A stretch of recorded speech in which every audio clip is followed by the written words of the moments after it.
Chicky check. Sen Hogmonster. C'est Paul. Ortola. Keithen Waterfoot. Keithen Wadfoot. Waddfoot. W-A-D-D-A. Waddfoot. W-A-D-D-A-F-O-R-D-A-H.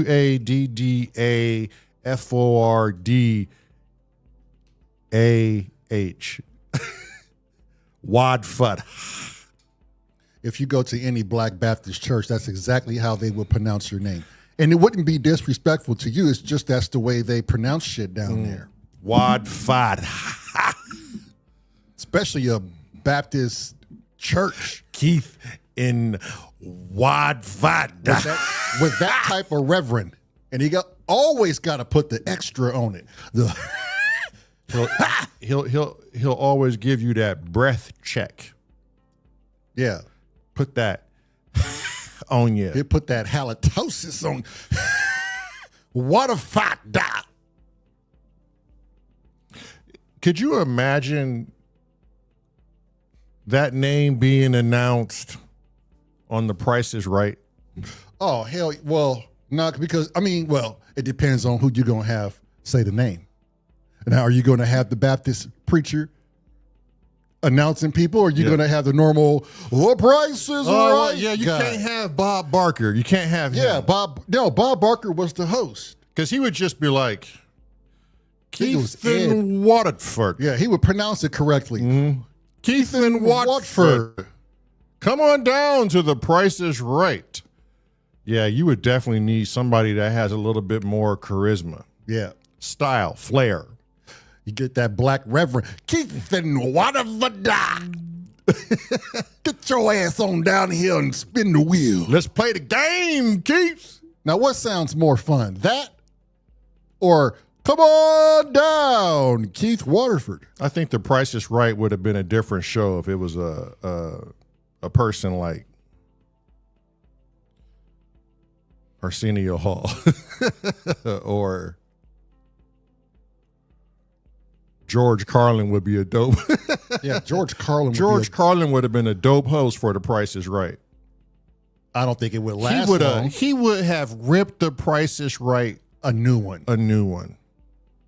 You feel guilty about playing the damn game. He probably make it all political and just viral. Got it. Paul Mooney would be a great Price is Right host. What if they had like a monkey on there too, and it only said this? Huh? No matter what is asked, yeah, the monkey only could reply as a question. He got to be the special feature, right? With Paul Mooney. I mean, damn, Paul Mooney as a game show host. Yeah.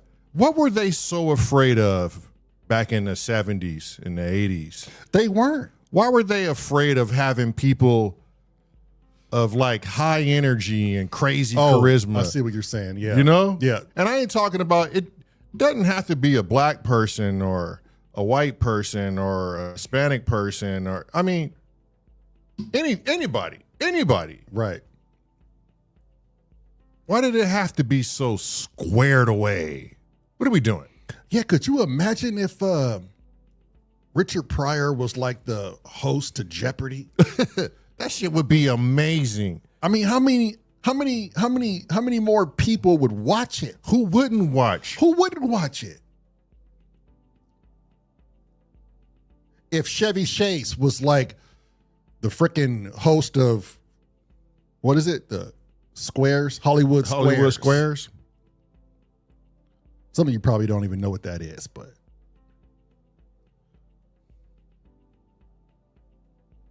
I mean, think about that. Professionalism. To what standard when it comes to entertainment? Why be square? Who wants to be square? First off, in today's society, do you think like a George Carlin or a Sam Kinison would be widely accepted in the game show host genre with the sensitive culture that we have now. You know, if Carlin was alive today and he saw the way people were cringing and the way comics would sometimes divert their art and craft just to avoid a little smoke, you think he would stand for it? Apparently, Paul says it's hip to be square. That's some bullshit, Paul. It's hip to be square, is it? Nowadays, it might be, I guess. There might be phases one would go through, I guess, every 10 years. I see a lot of things repeating, but I don't know anyone who wants to be 100% square and professional all the fucking time. Oh, I went to go see my physician today. Both of us. We had his ass laughing the entire time. You could tell that's how he wanted to work. Not be taken too serious and just laugh, have a good time, speak about health, because health is the true wealth. I mean, that's in fashion, right? I like to think that is. But fuck, man, like, why did we not have charisma? Why do we not have just people with explosive behaviors and just wild ideation and put these people behind the proper things? I don't know, man. I don't know. How did we fall as a society to where things aren't just random? What about Red Fox as the host to the Newlywed Show? Red Fox would have killed that shit. Oh, Red Fox would have been amazing. Who was the Newlywed Show host? I have no idea. Boring as hell.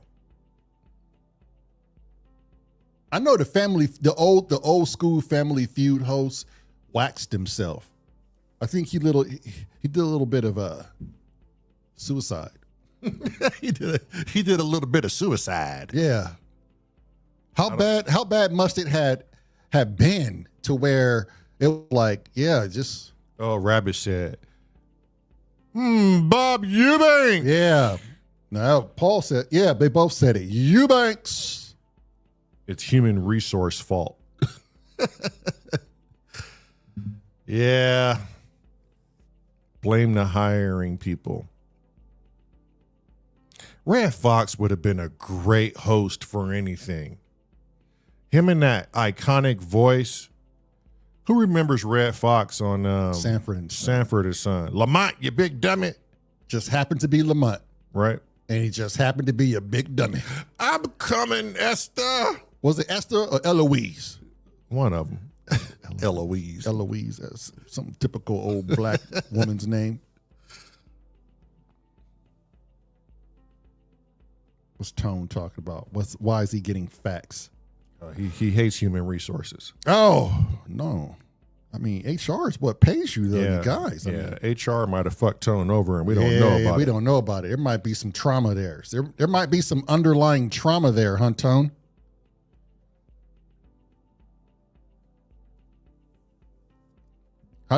What's the story behind that? Roy Joy Voy said Red Fox was too dirty for TV. But that's what I'm saying. But he wasn't too dirty for all the comics that people would go watch. It'd be those same people that'll watch him on the game show. And there's far more dirty things going on now. Oh, my. Oh, my. I mean, shit, they put drugs that'll kill you right in your face, and they just want you to go try that out. I don't think anything gets dirtier than that. Oh, my.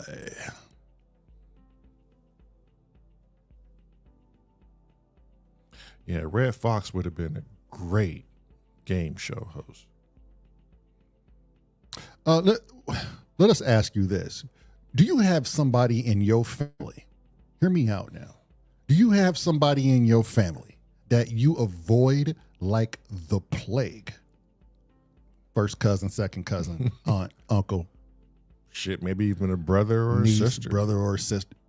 Maybe even a mother or a father. Maybe even grandma or granddad.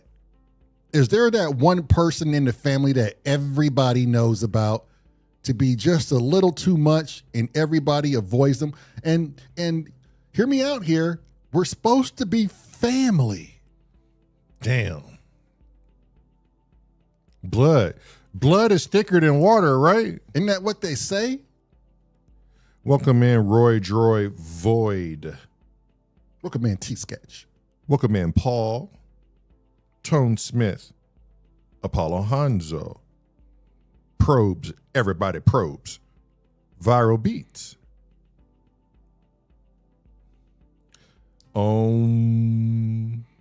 Jack, Keith and Watford, Davey the Hug Monster, which is definitely good to see you, my lady. I hope everything is getting better with that computer work. The crazy rabbit is in the house. You so crazy. Milo, welcome in.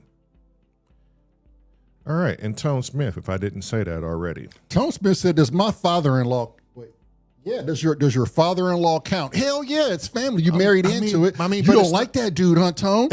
You don't like him at all. But it's not blood, though. I don't give a shit. It's family. Ken Spong's in the house. Honestly, it's all blood. Mango C4 is in the house. Mango, if you look just above your name, there's a person there. His name is Kent Spong. Oh, wait a minute. You already know to check Ken out. But Mango, do me a favor. That person below your name, T-Sketch Beats, yo, y'all two, you gotta fly over there and watch that, bruh. Yo, she been dropping some. I think like 2 and 5 minutes. I can't remember how long they were, but she dropping them back to back. And she up in there in fucking Nebraska. I don't even know a dude who live in Nebraska. I don't even know a dude who live in Nebraska. Shit, Mango ain't no better. That dude up in Minnesota, huh? Yeah. You out there with the wood chipper, MRG? Oh, don't you know? Okay, Tone Smith says he's a nice guy. Oh, is he? Why would you mention your father-in-law? He tortures his kids in a way that's just the worst. Oh, wait a minute. What's the father-in-law doing, man? Well, yo, hold on. What's he doing to the children, man? Is he from Epstein Island, my boy? My boy. You saying he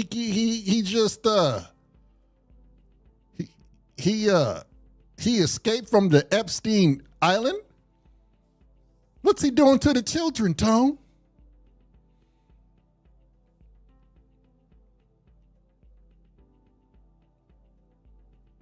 Y'all gotta have somebody out there that's blood, and it's like, no matter what, I'm not dealing with this dude. I'm not calling this dude because he just clearly out of my wheelhouse. Yeah. And it's blood. It's blood related. There's a couple. Oh, wait, hold on. Tone says he's pushing religion on him and just being a social doof. God damn. Not even given the freedom of choice, huh, Tone? Damn. Yeah, it is a twat. That's a proper walking twat right there. That's a twat with a suit and tie, some nice shoes.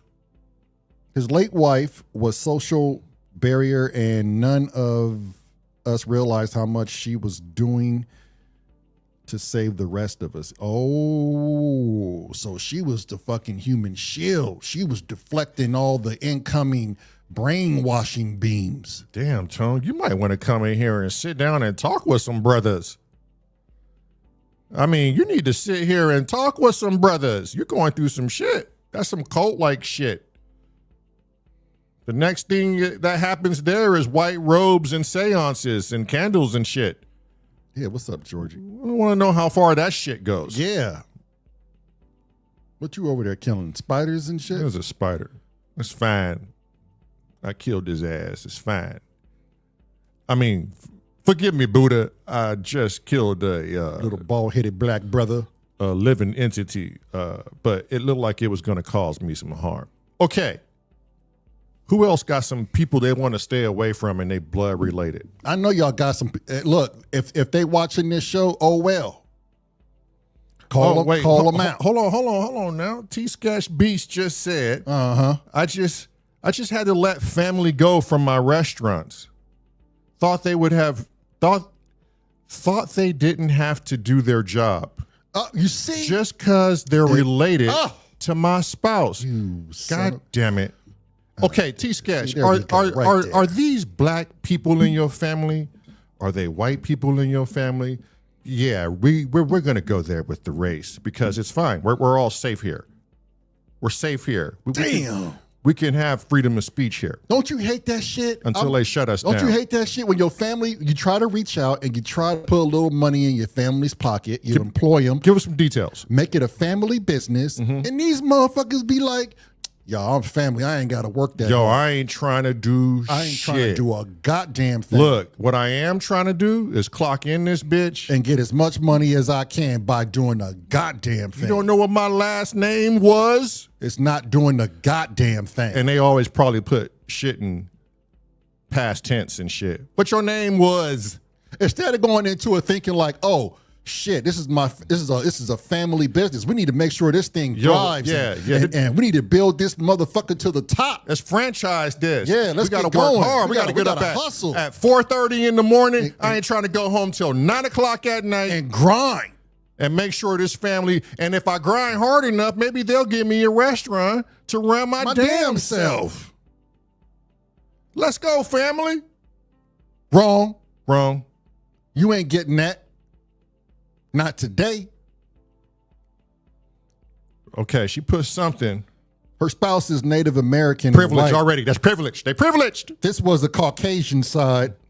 But also, my Caribbean family and I kept at a distance because the hellish shade and toxicity. Yeah, I believe you. I believe you, T-Sketch. Some of these fools, you can't even let them know what you doing. T-Sketch. Because you know. T-Sketch, just so we don't get it confused. Your spouse is what? Man, woman, chimpanzee, giraffe, gorilla, seagull? Yo, if you if your spouse give us some context. Is a gorilla, god damn. A giraffe? Are you into giraffes? Are you necking with a giraffe? Don't just put spouse. We got to know. We have to know so we don't, do you wrong and shit. Female, I'm married. Yeah, there you go. Okay, Give me some goddamn context to this shit. Fucking around. That's what happens. Got me fucked up. If you fuck around, you just going to get Kanye West out of us. And that's no context at all. That's zero. You just jump in the fire. You just start saying shit. So let's go in on that. Hiring family to run a business, it just takes a certain circumstance. I ain't gonna make it a blanket statement because it's not. But I'm gonna put it like this. If your family members have a nigga type mentality. Oh, he went there. I mean, it don't mean black, white, green, Mexican. It means all the above. It means all of us. If we're in that, if we're in that frequency, that's what you will be. If you have a family member with a nigga type mentality, I will buy as much holy water as you possibly can and drown that motherfucker in it. God damn! Why we ain't promoting that? No, don't drown him in it. Douse him in it. God damn.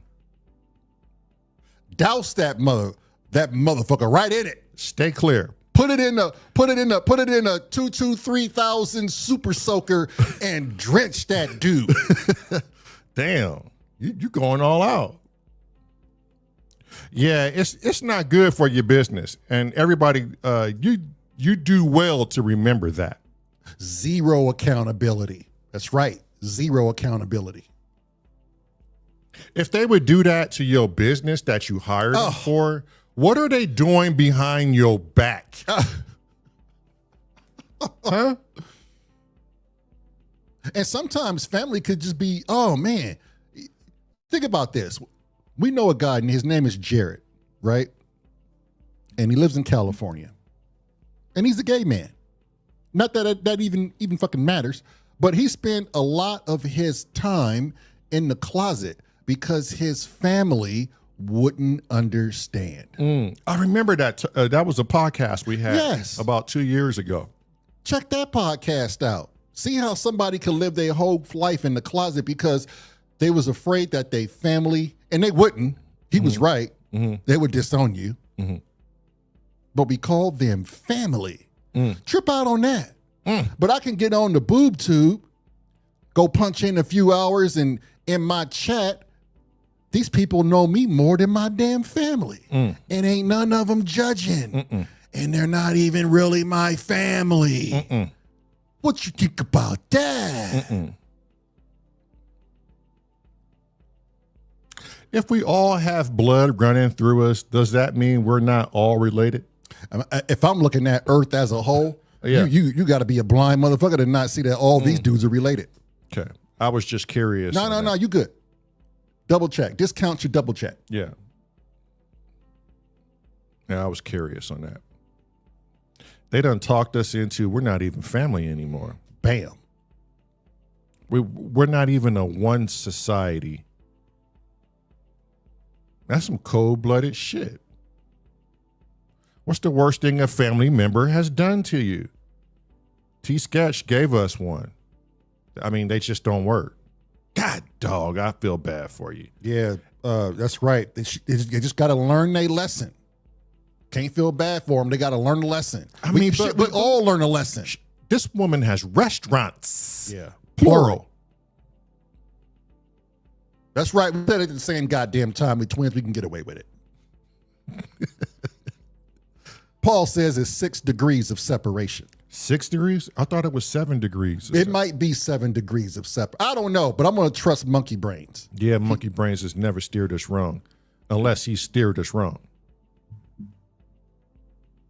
We have some family members that, let's just say. T-Sketch says you choose your family. Yes, you do. Yes, you do. Yeah, you do. While you still can. While you still can. We might have to go back to the African days and motherfuckers is selected for you. 2 restaurants and about to acquire a 3rd. Damn. Look, I'll come work for you. Shit. Send us a couple plane tickets. I'll give you my heart. And my soul. You need me to do? Bust some tables? I'm just trying to, try to run one of them things, make me some money right fast. What you need me to do? But look, I'm not going to disclose the name of this family member because it's wrong. Well, we got a small family, so if they ever watch, they're going to know who they are. But we know they don't watch. We know that. Y'all look around. Have y'all ever seen any of our family in the comment section? Now, trip out on that. Trip out on it. I want y'all to just go ahead and just trip out on that. Just trip out on it. Who wouldn't want to be involved with a family member who has music going in the podcast and just drop in and say, hey, fam, I'm here to support you because you're blood. Other than moms. I mean, I know I'm miles apart, but this seems like I can get involved with this and still stay in contact with you because it's blood. T-Sketch said they know who they are. Yes, they do. They know who they are. Do. Yes, they do. Yo, I swear, I deleted one family member and forgot I deleted the person. And that person texted me a message and I was like, who the fuck is this? I don't know this number. And that's a damn shame. Davey says, my fam almost none is online, not even on Facebook. And you got those that don't even do the social media. Look, Tone said, I didn't really think about that. Family doesn't watch at all? No, Tone, they don't. None. Other than our significant others and our mom, none. Yeah, mom is rare, but she does support. I think your mother will always support you. Anything you do. But I mean, seriously, it's her womanly duty to support her children. Look how long this show has been going on. You ever see somebody in the chat go, "Hey, those are my cousins up there. Yeah, kick ass." Or my brother. Or hey, I'm their sister. We're not putting these people down. Not by any means. Hello, everyone. I'm Keithan Watford. And I'm Kent Spong. And on tonight's news, we're telling you the truth. You don't see any of our family members out there. Breaking news. Oh, don't be sorry, Tom. There's no reason to be sorry. You guys are here. Didn't T-Sketch just say we choose our family? Oh, facts. God damn it, Tone, your cousin Tony. And cousin Tony owns a pizzeria and he plays music right out front. I don't know if that's what you do, Tone, but I like to imagine that's what my new cousin does. Yeah, Tony does sound good. Like you just a pizza flipping bad boy. That's the new one, Kent. Now we have new newscaster names. Hello, everyone. I'm Keithan Watford. And I'm Kent Spong. And on tonight's news, family is going to fuck you over, and you have nothing to do. But don't worry, you won't learn the first time. It may take a couple.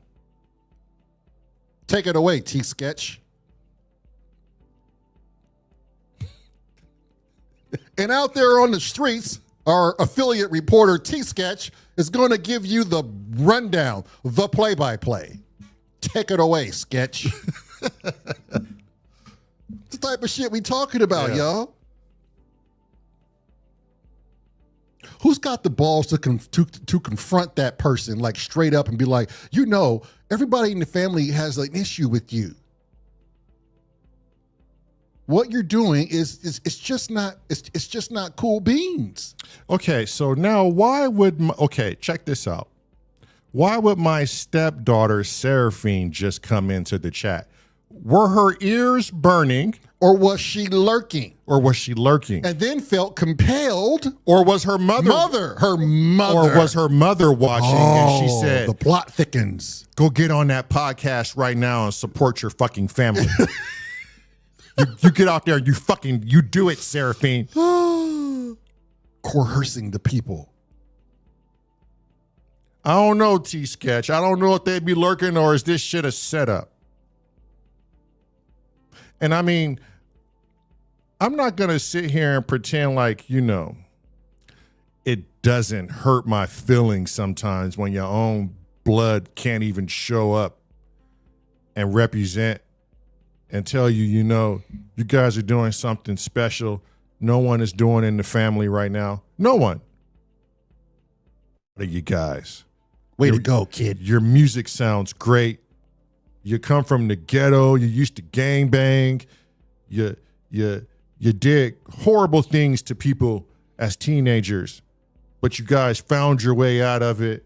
You worked in the EMS field and the law enforcement field, and you're working in the farrier fields and the notary fields. There's nothing you guys can't do. Now you're doing music and podcasting. There's nothing you could do.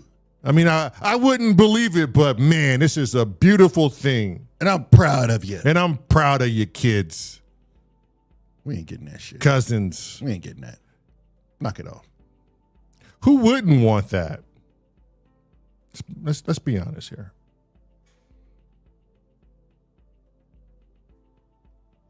Seraphine said, I just checked on your name. Leave me be. Love, bye. Yeah, she says we're cool or whatever. Seraphine is actually Marilyn's daughter. I call her my daughter too. Hold on. Viral Beat says, I was pretty surprised at my mom's involvement, but my brothers still ain't ish. They live close and still haven't even been to our place. After nearly 5 years in the same spot, they don't even have my phone number, my guy. Yeah, we good. Tracker redacted legs. We just talking about family. And I know Tracker got some family he don't like. What's the worth of your family? How close are you really? So how tight is blood? Do they support you? Do you go out? Do you see them? Is the family? And that's Viral's brother. And they live danger close and yet has to even call to just go out on a goddamn coffee date. If that's what bros do in the hood. Do bros in the hood go out on a coffee date? Two big couple of bad boys out there drinking on that goddamn bean. Cornish. Hey, Cornish. And then some family members are just so toxic, and you know that they're going down the wrong line. They're going down the wrong path. And no matter what you can say or do for this person, they refuse to listen and take some stern advice. What about that? Yeah. You got a family member like that? And this is not trying to control someone's life, but everybody can agree there's some sort of normal guideline of when you can tell when somebody's not really within that spectrum. And when you try to help somebody and they don't listen, what do you do? I know you have to just let it be, but damn, what do you do? Keep trying, I suppose. Marilyn says to Seraphine, you have a grandmother that doesn't even talk to you. That grandmother hasn't even met her 2-year-old son. Snap. Yo, that's some cold shit. And that's direct bloodline. Direct bloodline. The grandmother doesn't want to know the grandson. What kind of place of hate do you have to be in? Not the grandmother. The grandbaby. The great-grandmother. The great-grandmother. Mm-hmm. But what kind of place of like hate do you have to be in to where that's where you stand now? That's the line right there. Kent said he had a nan like that too. What does the world come to? What's the world come to?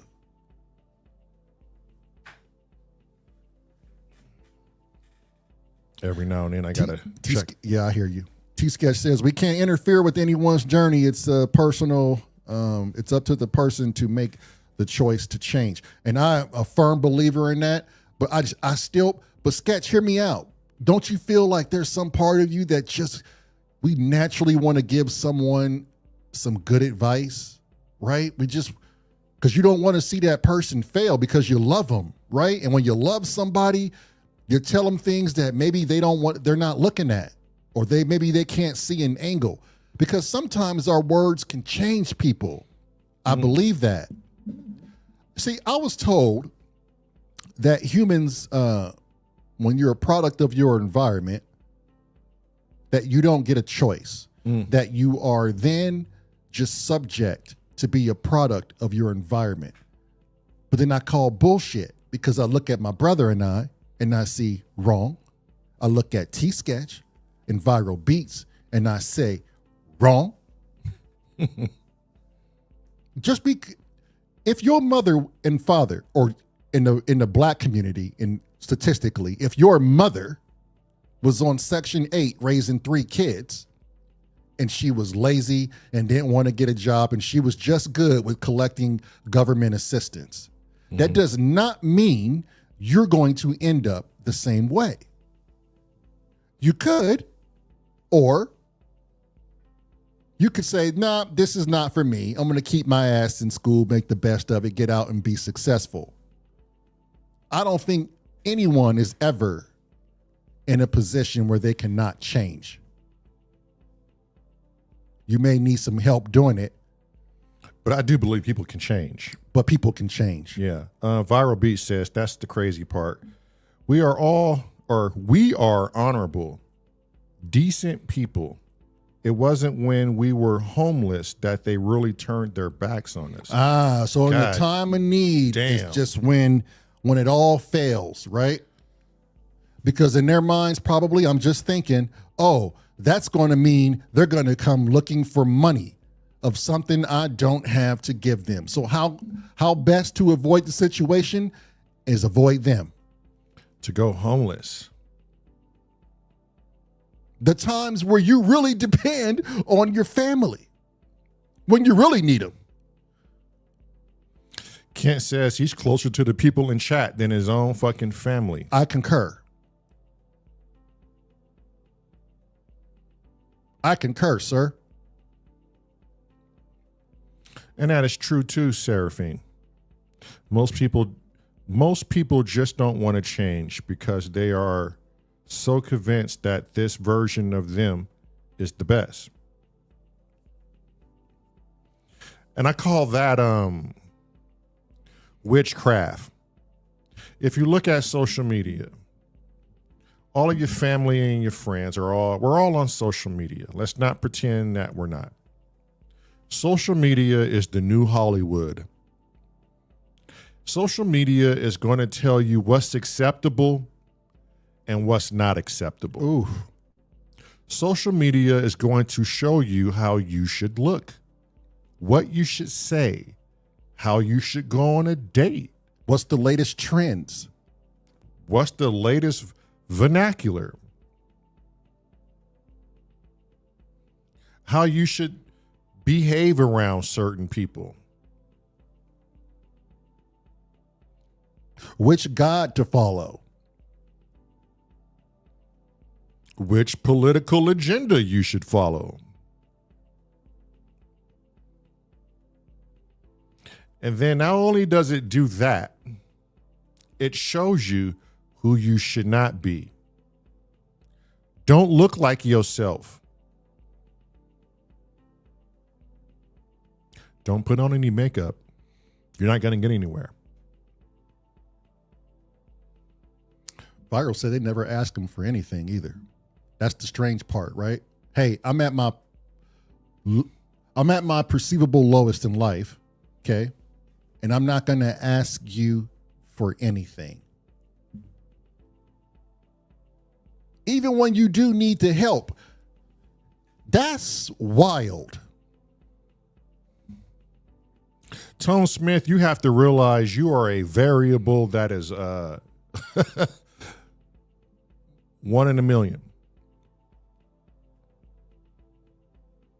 There's only a few of us, Tone, that recognize what's going on. And there is a plethora of us that are asleep at the wheel. Mm-hmm. Mm-hmm. Yeah. Everyone here is awake. I don't doubt it. Social media does not want to observe you when you don't look your best. Social media does not want to observe you when you don't have your makeup on. And that goes in many ways, good sir. Most people will go on social media and always, almost 100%, almost show their upside. They won't show you their downside. Mm-mm. That would mean they're human and they are on the same level as you are. I have to look greater than you.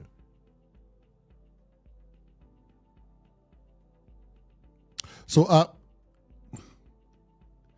it's kind of off topic, but he brought this. God damn, because I mean that's what your family is into more than you now. Yeah, the family ain't into family no more. That's been taken away. Yeah, it's gone. Families are into other things. No one sits at the fucking dinner table anymore as a family.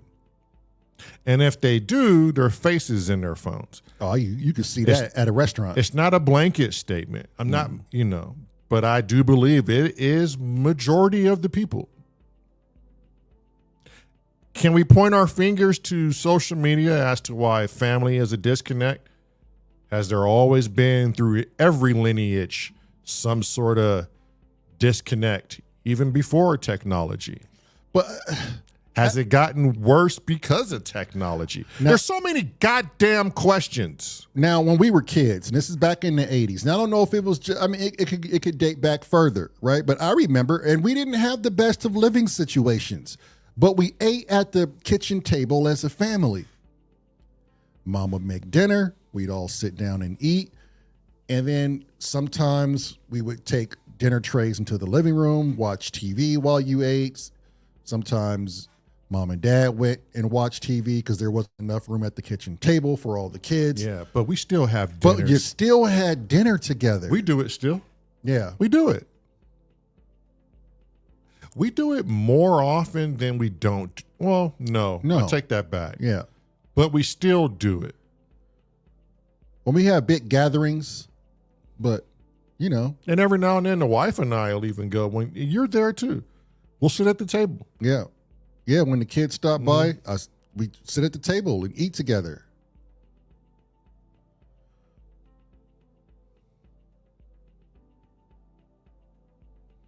Strange times we're living in. It's weird.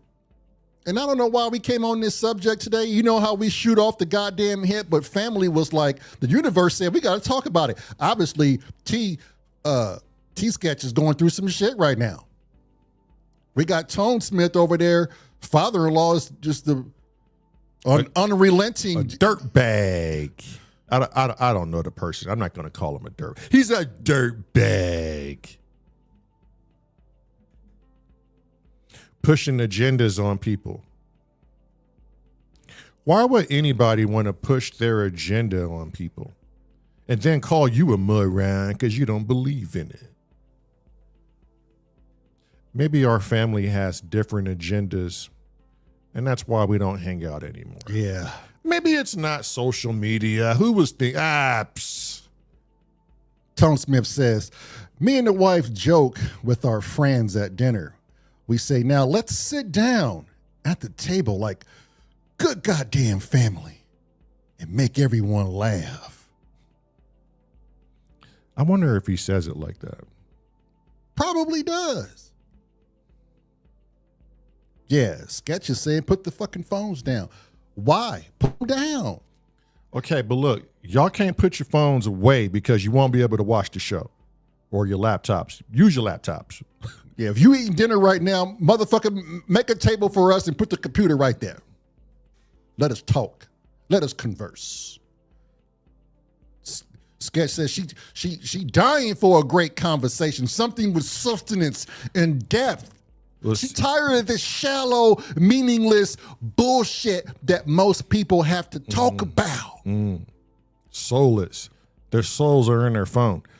Seraphine says, when I'm serving customers for her job, taking their orders, they're scrolling through their phones. They can't even pay attention for 5 seconds. To order a goddamn meal. To order your food, people. She's out on the field. She has boots on the ground, and she's reporting back to us. You know what I call this, my boy? Hardcore facts. Seraphine, on average, when you're working, how many people are in their phone while eating? And I'm going to speak to you like an AI assistant. Go on, give it to us. Give it to us. Pretty busy restaurant. How many go in there on their phones? And forget they even at a restaurant. Or forget they even went to a restaurant with somebody. I've seen it a couple times.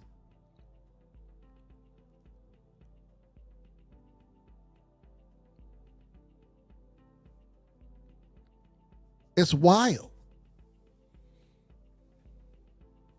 I wonder if everybody will even, who has that family member, that problem with their family member, will we ever get to a point where we real enough to say, you know what? Look, I know you have a problem, but at the end of the day, we family. This is what it is. We'll just have to shit aside. Yeah. But however, I love you, goddammit. And that's it. And that's it. That's all you need to know. That's all you need to know. But relationship can't go no further than this. I might split a bowl of Fruit Loops with you, but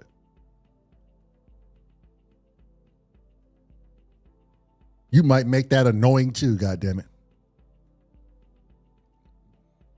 Jack says, I don't have a smartphone anymore. There you go.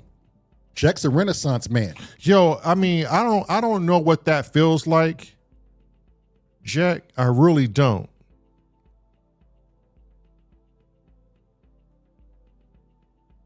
Wait, hold up. He said it's a compact Nokia, calls only 3 months. Damn. This dude got a flip phone. What if we did this? Check this out. What if we treated our cell phones like landlines? Now hear me out. You only answer it or you only look at it when you're answering a call. You can use it to check your voicemails. No texting. No texting.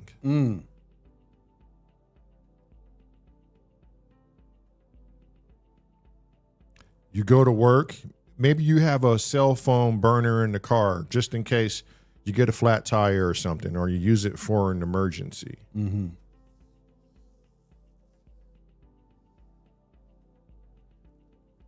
I mean, how much of the soul is lost in that cell phone? Damn. Could you just leave it there like it was a landline phone and forget about it?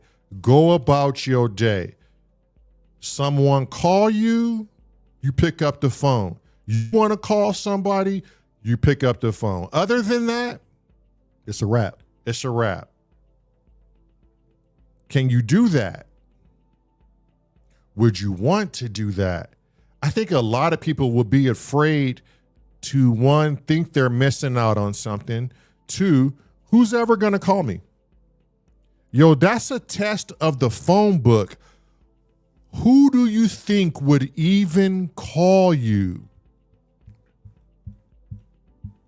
Would you care if anyone called you? Mango said he tuning in from a goddamn electric potato. That's called a Baghdad battery, my guy. He's over there using Baghdad. Did you learn it on YouTube?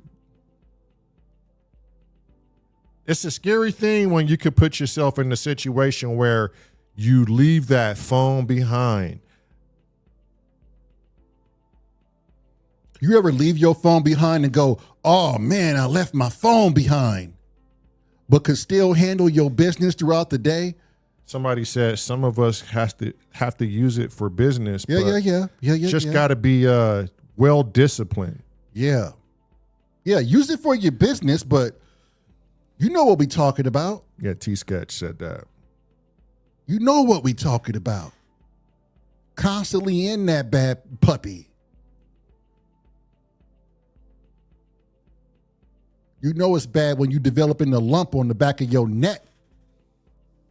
A lump on the back of your neck.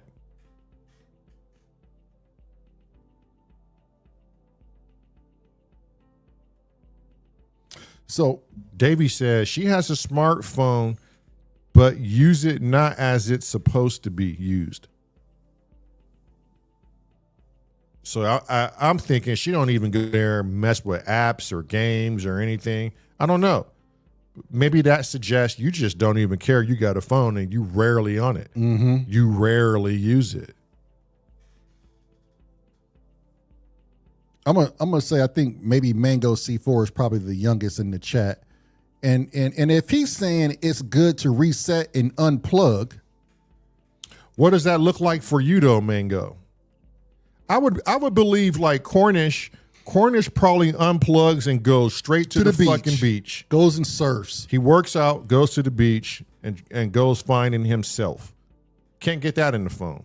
He said I use my phone. Cornish said I use my phone to keep the fucking door ajar. Ajar. That's right, Cornish. I would have to imagine though, Cornish is him being a surfer and a fabulous musician. I think he knows how to unplug. Azio says the research reveals that nearly 70% of 16 to 21-year-olds feel worse about themselves after spending time on social media. Damn.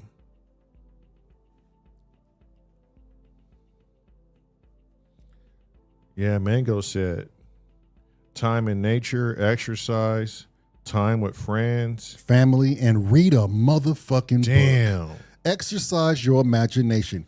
Azio says 50% would support a digital curfew that would restrict their access to certain apps and sites past 10 p.m., while 46% say they would rather be young in the world without the internet altogether. It seems like you're missing out on life when your head is like an ostrich, buried in that digital bad boy, stuck it off in that goddamn cloud. How much of your life you think you are missing?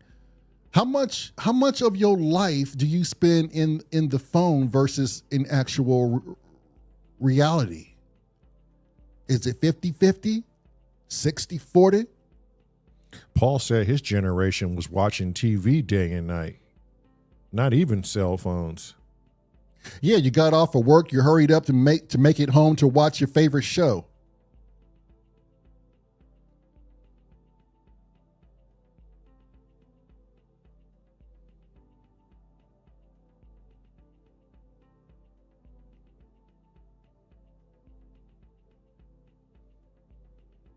Azio said, to be honest, I need to try to spend less time online as well. Yeah, the wife told me I spend too much time. He ain't alone with that shit. Online. And I'm just I don't even know if you guys know how much content we really view of everyone we try to make it to. Can't make it to you all. Go to bed with content, wake up with content. I don't know if it's okay. Maybe it's healthy to the individual. This is purely subjective. Maybe it's healthy to the individual who's finding some sort of positivity out of it. Or maybe you're just exploring for different musicians to hear different pieces to help give you an idea as to how you want to construct sound and what can be done with sound. And so there are people out there who can be on it every day if they're finding something that gives them meaning.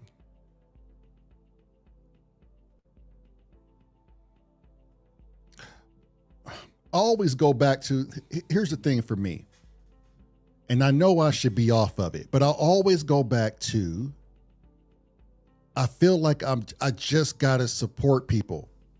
Case in point, Merrill finds Mango C4 yesterday, right? Mm-hmm. I see he has low viewers watching him. And that wasn't even like, that was part of it, but it was like, oh, well, shit, he cooking up some fire beats. Mm-hmm. Now I'm in this shit. You know what I mean? And it's just one of those things. It's when you're a very supportive person, because the Symptoms of Reality crew is a very supportive podcast.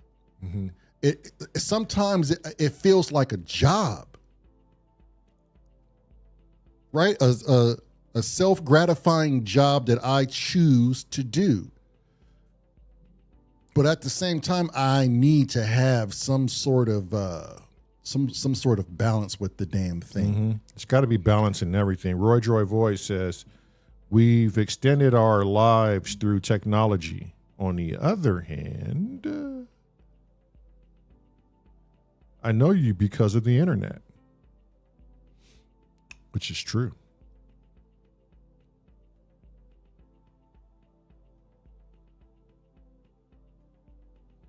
Damn, the wife says the UK is currently considering social media and screen time curfews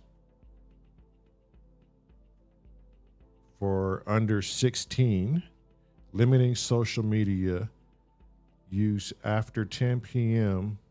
or capping daily usage to 2 hours, though no national law has been passed.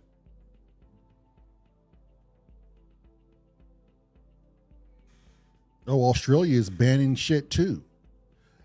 You know, if this shit picks up traction, I cannot disagree with it, because it's obviously people are noticing it, and it's kind of a thing where it's like an intervention, right?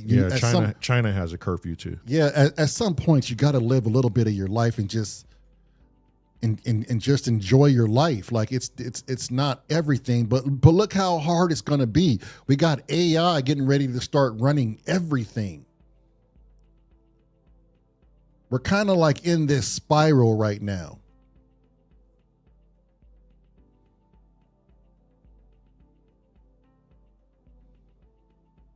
They said somebody would have to look it up. They were doing, I don't know if it was a survey, but they were They were asked, it was a questionnaire, and they were asking people that would take a road trip with their family or friends. How many people stayed on their phones and didn't even see that they had traveled through a state? Right. Maybe were aware, got gas, but took in none of the scenery. Japan has regional curfew hours. It's a hard thing to navigate. It's a hard thing to regulate, I think, particularly into the U.S. because, you know, people want the freedom to do whatever they want to do and however they want to do it. And they want to be responsible for themselves. But what's the greater addiction here? What outweighs what? Is content consuming greater than drug use in the U.S.? There's a question. What's the big drug here?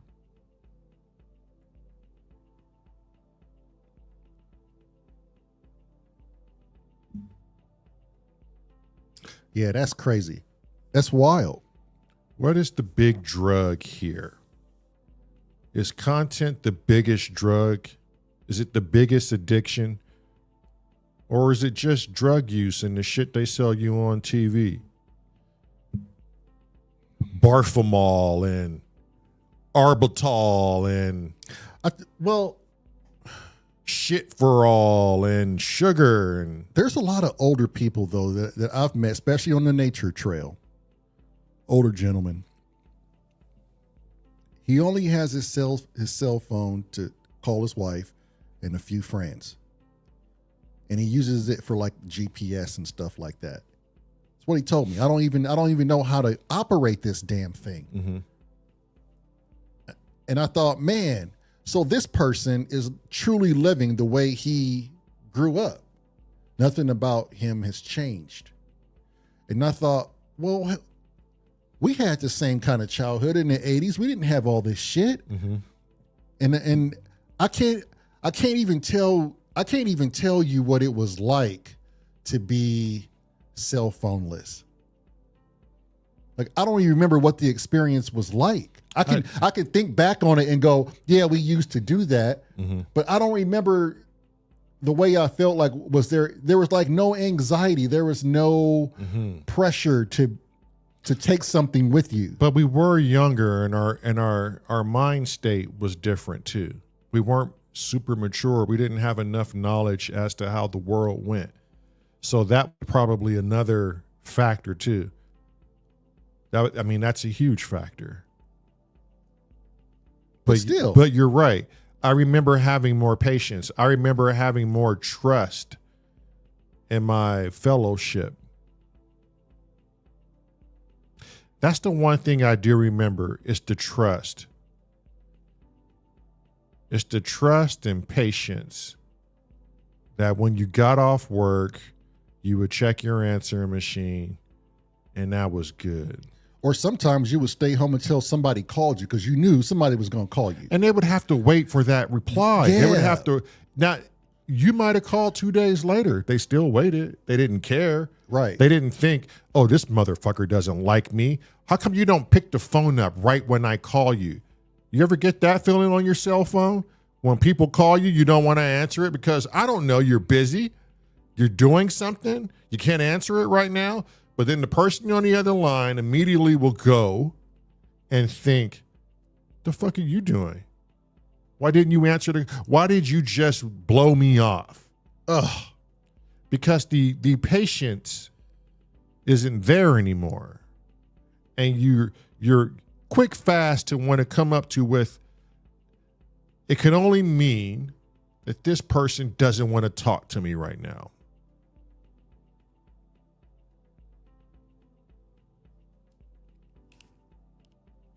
I mean, don't get me wrong. I love cell phones. I love technology. I love technology, but not much more than you see. Always and forever. How much you want to bet I can throw this football over them damn mountains? Yeah, everybody's going through some weird anxiety right now. I bet everyone's having some frustrations with the way their life is going right now. I bet life is coming 100 miles an hour for a lot of you, most of us. And it's just too fast. It's so fast you can't even blink without there being something new in the atmosphere. You ever wish you had the power to just say, time out on life? Just wait, time out. Let me catch my goddamn breath. You're just throwing too much life at me right now. Can I just analyze something? Can I just stop to analyze something that I've missed? Rabbit, the crazy Wabbit is frustrated with his slow bowel movements. His colon done seized up on him. He can't stand it. You think about that. Think about your colon seizing up on you. Slowing everything down. No one has time for slow moving turds. Get up out of me. Go. Get on down that road.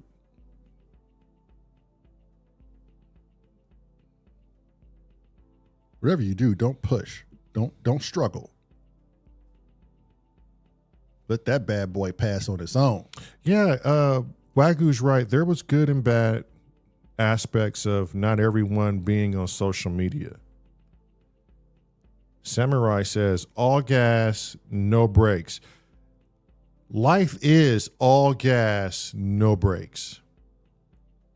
Although you may want a timeout in this game, because it is a game. And believe me, I would love a timeout. I would love to be able to have the power to stop time, stop everything, stop the aging, stop it, and just analyze something that I've overlooked. How much shit have we overlooked? And you didn't even get a chance to slow something down, to be in that moment and analyze it. Damn. Isn't that why most comedians like Dave Chappelle and I think Cat Williams and like even the Roots band, they're like, leave your cell phones in the car. Leave your cell phones in the car and enjoy the show. Be in the moment. Be in the moment. When we saw Diana Krall live last summer, there was no phones recording the experience. And that was a beautiful thing, just to live in the moment, just to have that memory for yourself, not for your friends, not for your mothers, your brothers, your sisters, not for social media, not for your IG or your Insta, for yourself. That memory's for me. I guess that's why for the past almost 2 years, that's why I've been going on those walks. I've been doing a lot of walking, and you know, you could be on your phone by walking, but it's 3 hours of just you, yourself. Sometimes I don't bring music, just your thoughts, and you out there in nature and you're just walking, enjoying your day. Let me ask y'all this. Do you think we are stuck to our devices because we are so afraid of ourselves? We're so afraid to just think and unbury shit that we don't want to unbury, to feel it. You think we try to outrun our emotions? You think we are afraid of ourselves? And how many of you really, truly know yourselves? Who's been alone for a small or a long period of time where all you had was yourself? Because I know there's times at night I can't think about this. I'm going to put it on YouTube. I do that sometimes. Yeah. I just can't keep thinking about this. I have to stop thinking about this one thing in this negative light about my life. Running from it. Let me put it on YouTube. What did Mango C4 said? I got to see Andre 3000 on his flute tour, and he said no phone. See, Andre on it. Yeah. You know Andre on it. Music is like meditation. Andre is on be in the moment. My brother and I took a 8-mile walk yesterday. It was blistering hot. Got a couple of mosquito bites. We warriors like that. Mm-hmm. Wait, before you start that, sketch. She listening. Okay, facing the true you ain't for the weak. It's shit. No, Cap it's bold hard. underscore. It's hard. Underscore. Listen to me, y'all. It's hard out there, Mama. I'm holding it down. Be right holding it down. I found myself a few months back running from myself.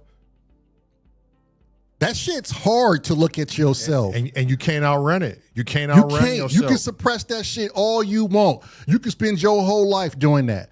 But you ain't learning nothing. If you don't even know yourself, how you supposed to expect somebody else to fucking know who you are? That's what I'm saying. At some point, you're going to have to face those demons, regurgitate that shit, and move past it. Because all y'all ain't hardcore. Y'all ain't hardcore rappers. Y'all not hardcore rappers. Y'all just shadow actors. I don't even know why you doing that shit. Because it seems pertinent. Funny as hell. That shit funny as hell. Roy Joy Voy got bars. Rabbit says, hardcore turds. So my brother and I took a walk yesterday, 8 miles. Speaking of being in the moment and how much shit you can't promise or you can't perceive in a day. The shit you can't slow down to look at in a day because you're driving so fucking fast. The shit you would never see, take it in. Talking literal shit, dog shit in the grass. You look at it, you take it in. There was a purple flower I've never seen before in my entire life. Had it not been for this walk, we took a journey yesterday. Had it not been for that excursion, I would have never seen this weird purple flower that out of the 47 years of my life, never saw before. And that's funny because I always walked past them. I even collected a few. And that orange tulip looking thing. Right. But I've never seen it. They're beautiful. And I thought to myself, how much shit have I not seen that I just walked past, drove past, life past, my ass. Now, all of us weren't always this way, right? We've all grown to be this way. We didn't come out of the womb with mad knowledge and understanding of deep conversations and self. That shit took time to acquire. But during that time, how much shit did you pass up? How many people walk down a railroad track and look at graffiti on trains? Other than tracker redacted legs. Because I already know what that dude does. Or viral beats or T-sketch. Or Wagyu or shit, maybe all of you. I don't fucking know. But how many of you go out there and look at the train art?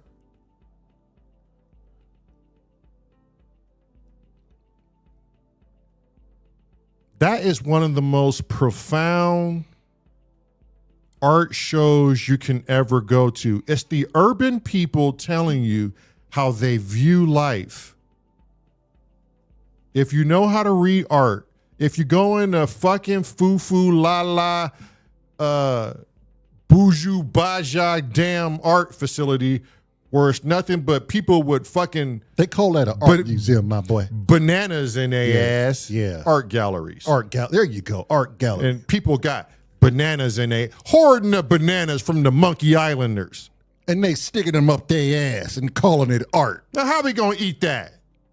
When you're hoarding the bananas up your ass and Monkey Island out here trying to consume art.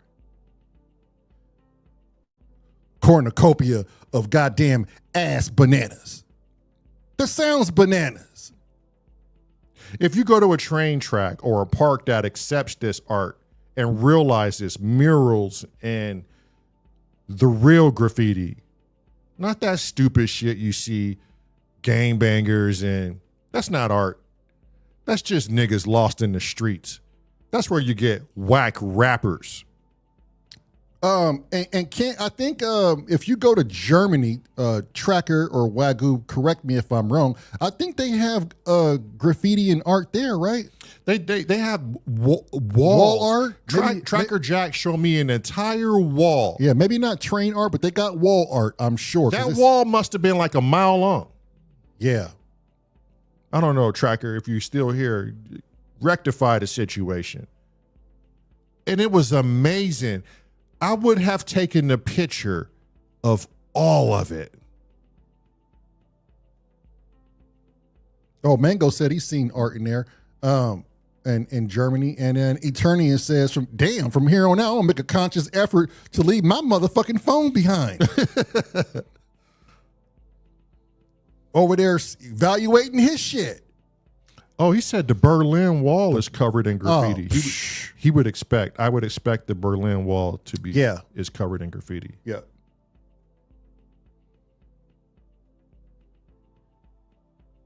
Oh, okay. So Tracker took that video was part of the Berlin Wall. Okay, Kent. Tracker, did you put that in Discord or was that like a DM? Where can Kent find that? Because we know Kent can't leave the house, y'all. We can't leave Kent out. You know this man can't leave the fucking house. He can't even go look at fine art. Let's see here. Mango says, also Rome has great street art. I see, and I think bombing is what we call it back in the day. We used to call it bombing, throw up, wild styles, that bubble style, block style. That has taken off globally. I know Brazil is known for some of their street art. Both of us was so far in graffiti. We used to put our personas name. That's what I'm gonna stick to. Most of you know it.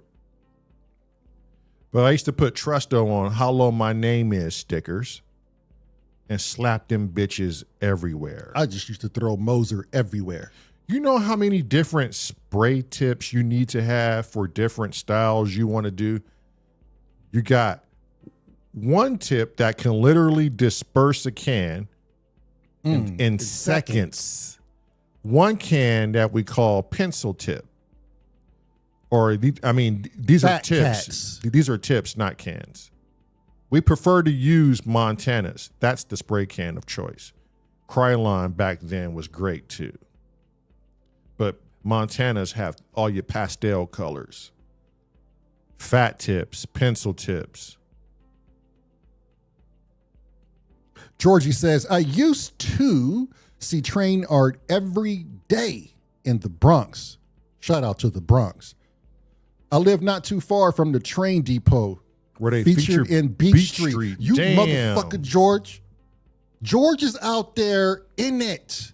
You see, New York is probably, I don't know this, okay? I'm just going to blurt it out because I'm from the States and that's all I know. But correct me if I'm wrong. Please do. But New York is where all this shit started. Yeah. Hip hop and growing up on trains was B-boy type conduct. How many of you know real hip hop came along with dancing and the art of spray painting? Those three things were considered hip hop. It was more than music. It was a culture expressing themselves. Mads, can you answer Mango's question, please? That's a lot for me to text. I think it was New York, though. Somebody correct me if I'm wrong if it was New York.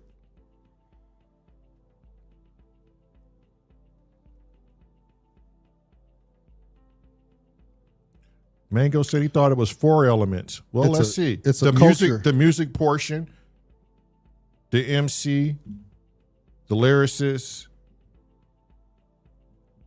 the dancing, The art? the painting.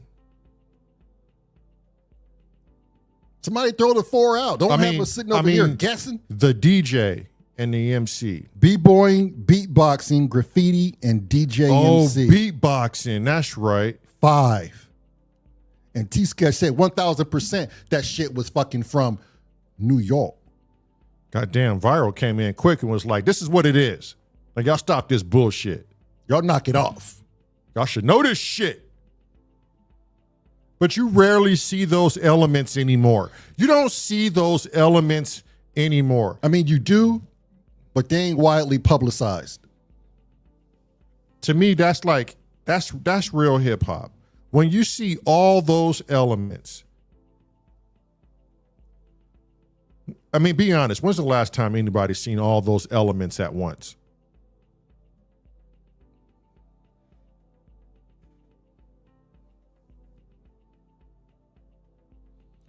George G said he saw all of that happen. He saw hip hop going down. It was going down as one of the greatest movements in the world. I think Mads might be busy, Mango, but my brother and I are from born and raised in Los Angeles, California, moved up to Long Beach where we spent most of our younger adult life, and then we bounced out to various states. But yes, and that's for even the editor, Burbank. She's from Burbank.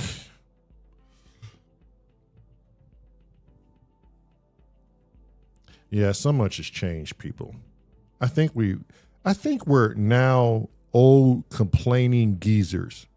Isn't that what they did to us? I mean, you guys remember that shit back in whenever you were kids? The old heads would be like, this shit ain't music. Throw on some Al Green. Throw on some Isley Brothers and some.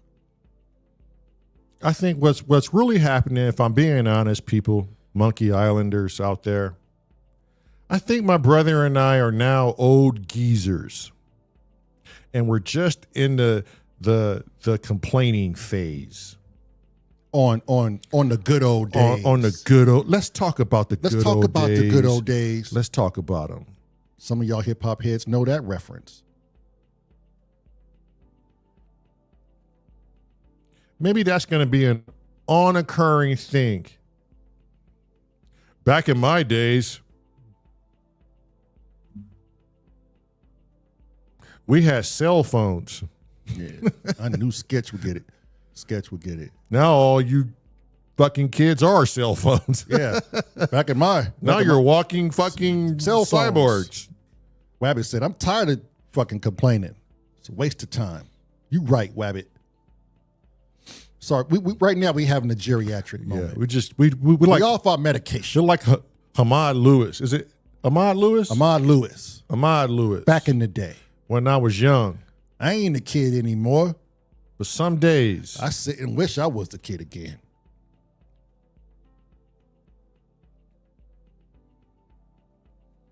Back when JJ Fad was kind of like a sport.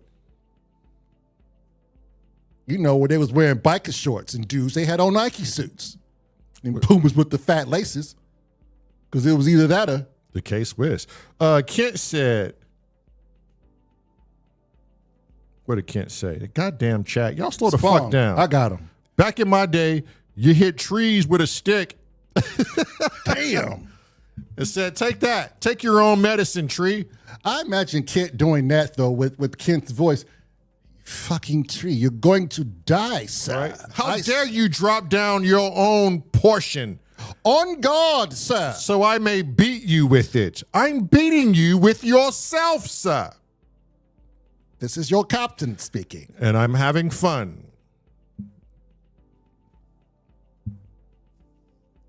I mean, that's an imagination, too. Imagine Kent Spong. His idea of fun was to pick up a tree. A tree? I mean, a stick. A limb from a tree shedding. And he thought to himself, this would be a hoot. I am going to beat you with your own self. And I don't even know how we transitioned to the language.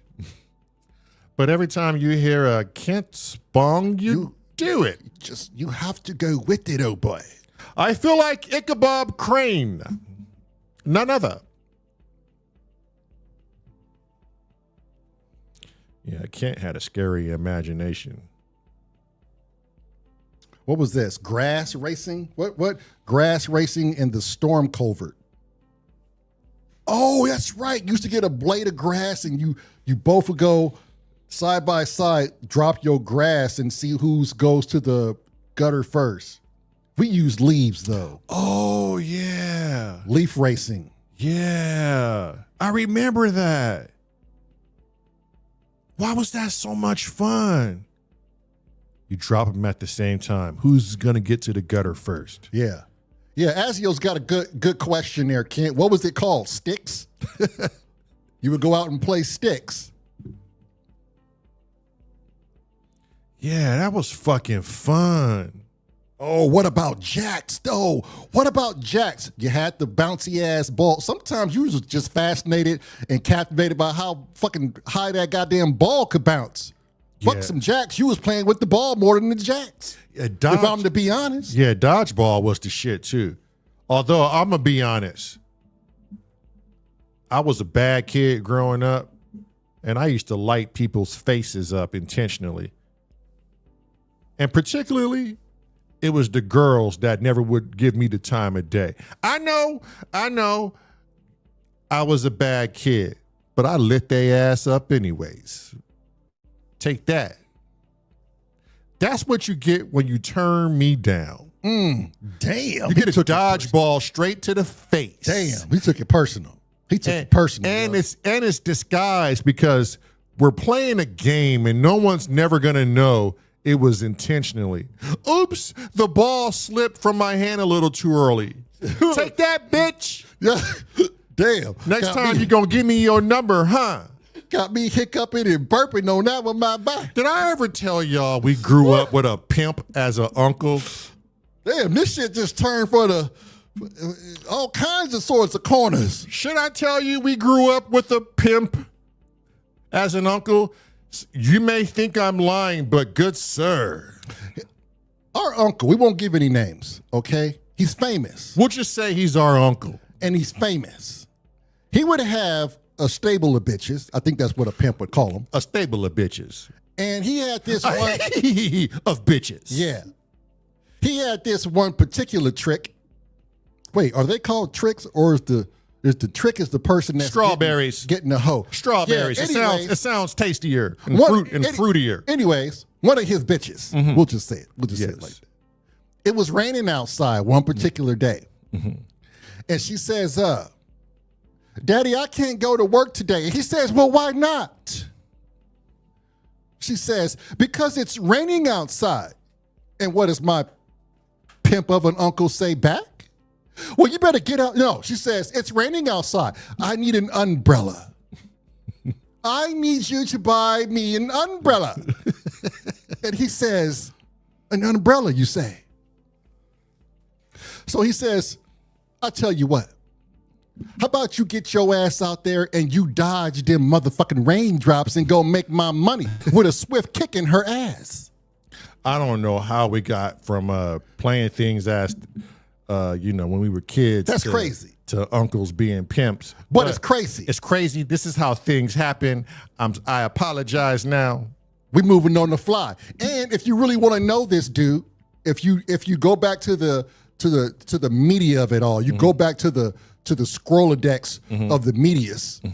Back when OJ was out of jail. Okay, this is well after the case where he supposedly murdered that white woman over his cocaine. It's not funny neither. I'm just laughing at how he's saying it. Just to clarify, YouTube. My uncle is very known in the hood in Las Vegas where OJ was residing. And so his name came up. Our uncle's name came up from OJ's mouth. Saw him on CNN too. Yes, we did. OJ says, hey, blah, blah, uncle's name. And my uncle says, you need me to do what? Yeah, I need you to go get my memorabilia back. People stole it.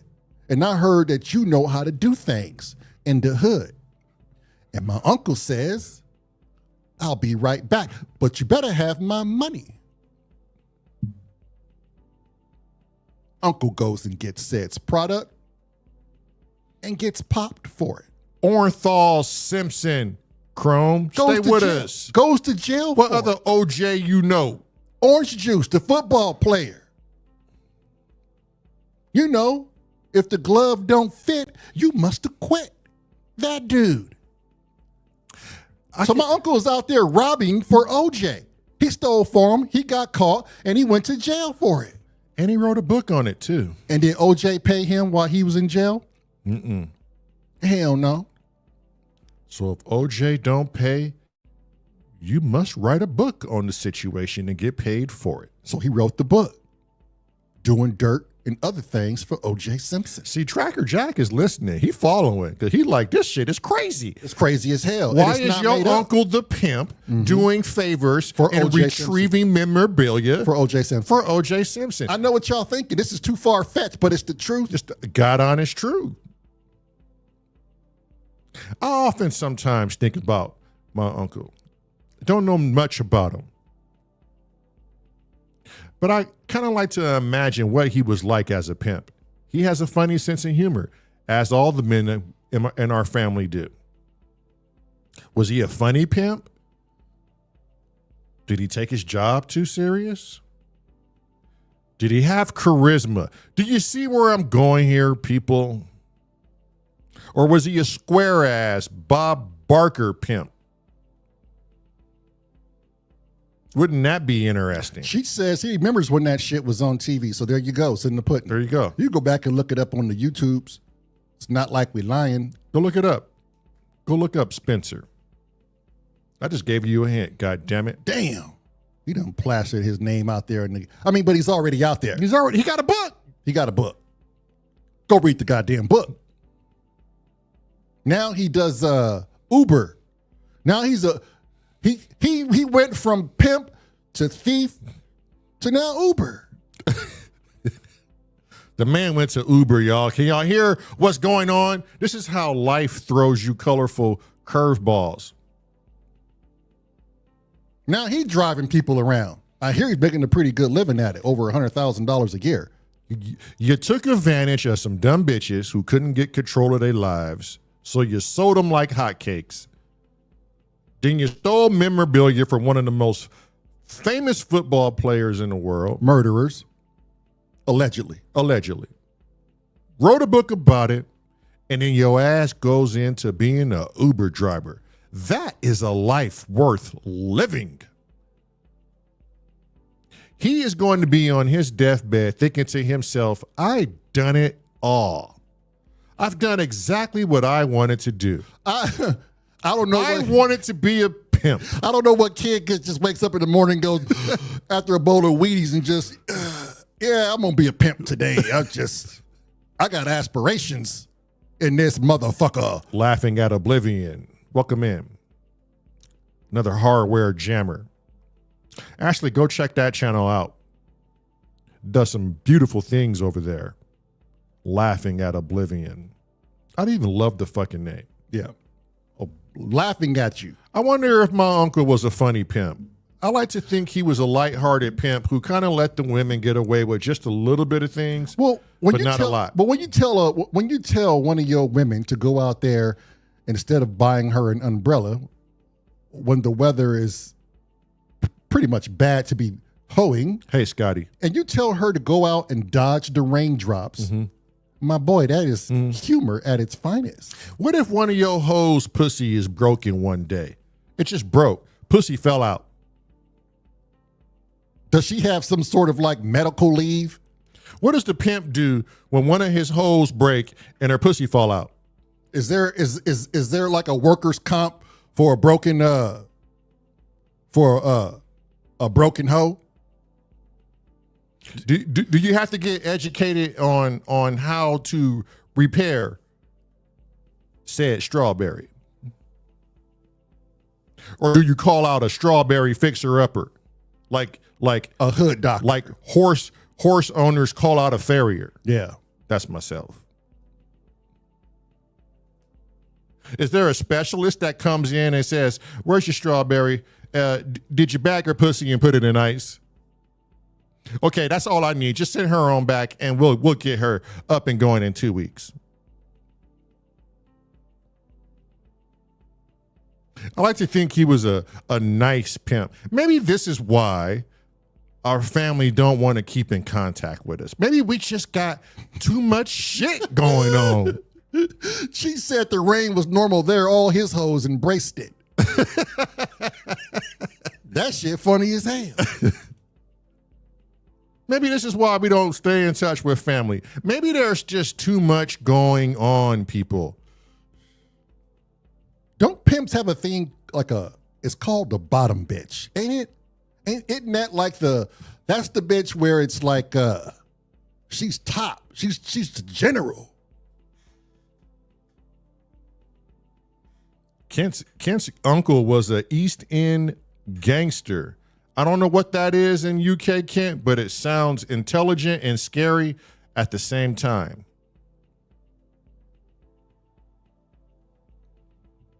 She says he keeps in touch. Damn, okay, shit. He got a finger on the pulse in his city street. Mm-hmm. Damn, I didn't know Kent had uncles that was gangster. Shit, there you go. Anybody got family that's in a goddamn mafia or a Shit, gang? Damn.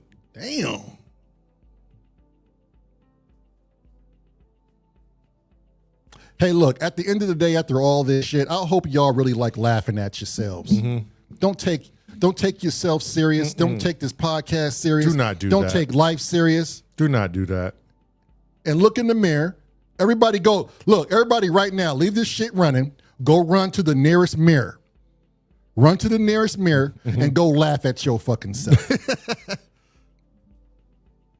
Right now. Go now. Right now. Go. We'll wait. We'll be right here. We ain't gonna go nowhere. We'll wait. Serious. We're gonna do it right now. Serious. Look at me. You see what I just did there? Huh? Serious. Go find a mirror right now. And go laugh at yourself. Take your laptop with you. Take your phone with you. Go in the bathroom and laugh at your fucking self. And really look at yourself and say, how did we get here? Look at us. Yeah. What are we really doing? And what are we really worried about? With this temporary life and all of our temporary stresses and temporary goals of achievement that we're going to leave behind, maybe tomorrow, maybe in 40, 60 years for some of us.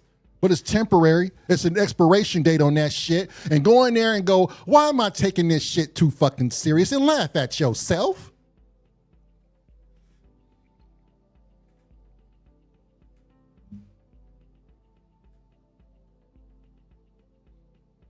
Damn, Wagyu. Hey, why you coming here dropping facts and bars? We trying to have a good time. And you sitting here trying to play therapist. Let it go, Wagyu. Just let it go. You said that guy doesn't even exist. It's just the inverted version of you, sir. I'm looking. Kent said the police found his head in a suitcase on the Thames estuary. Estuary? The Thames estuary? The fuck is that, Kent? Speak English, Kent. Speak English. I always have a problem communicating with Kent when he's not in the chat with us. Because who knows what this fucking man is talking about? Spawn Gillis, everyone. River in London. Oh, Wagyu.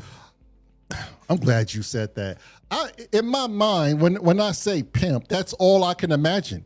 It's the fur coat, the hat, the platforms with the goldfish inside, the cane. That's all I can think about. I'm going to get you, sucker.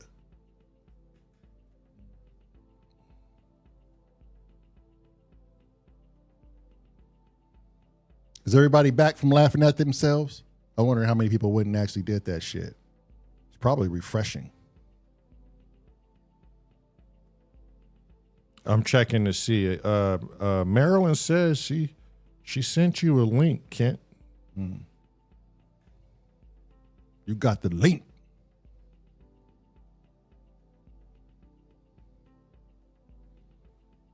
always, Kent, you always have the link. Every time we go live, she sends the link out to you, Scotty,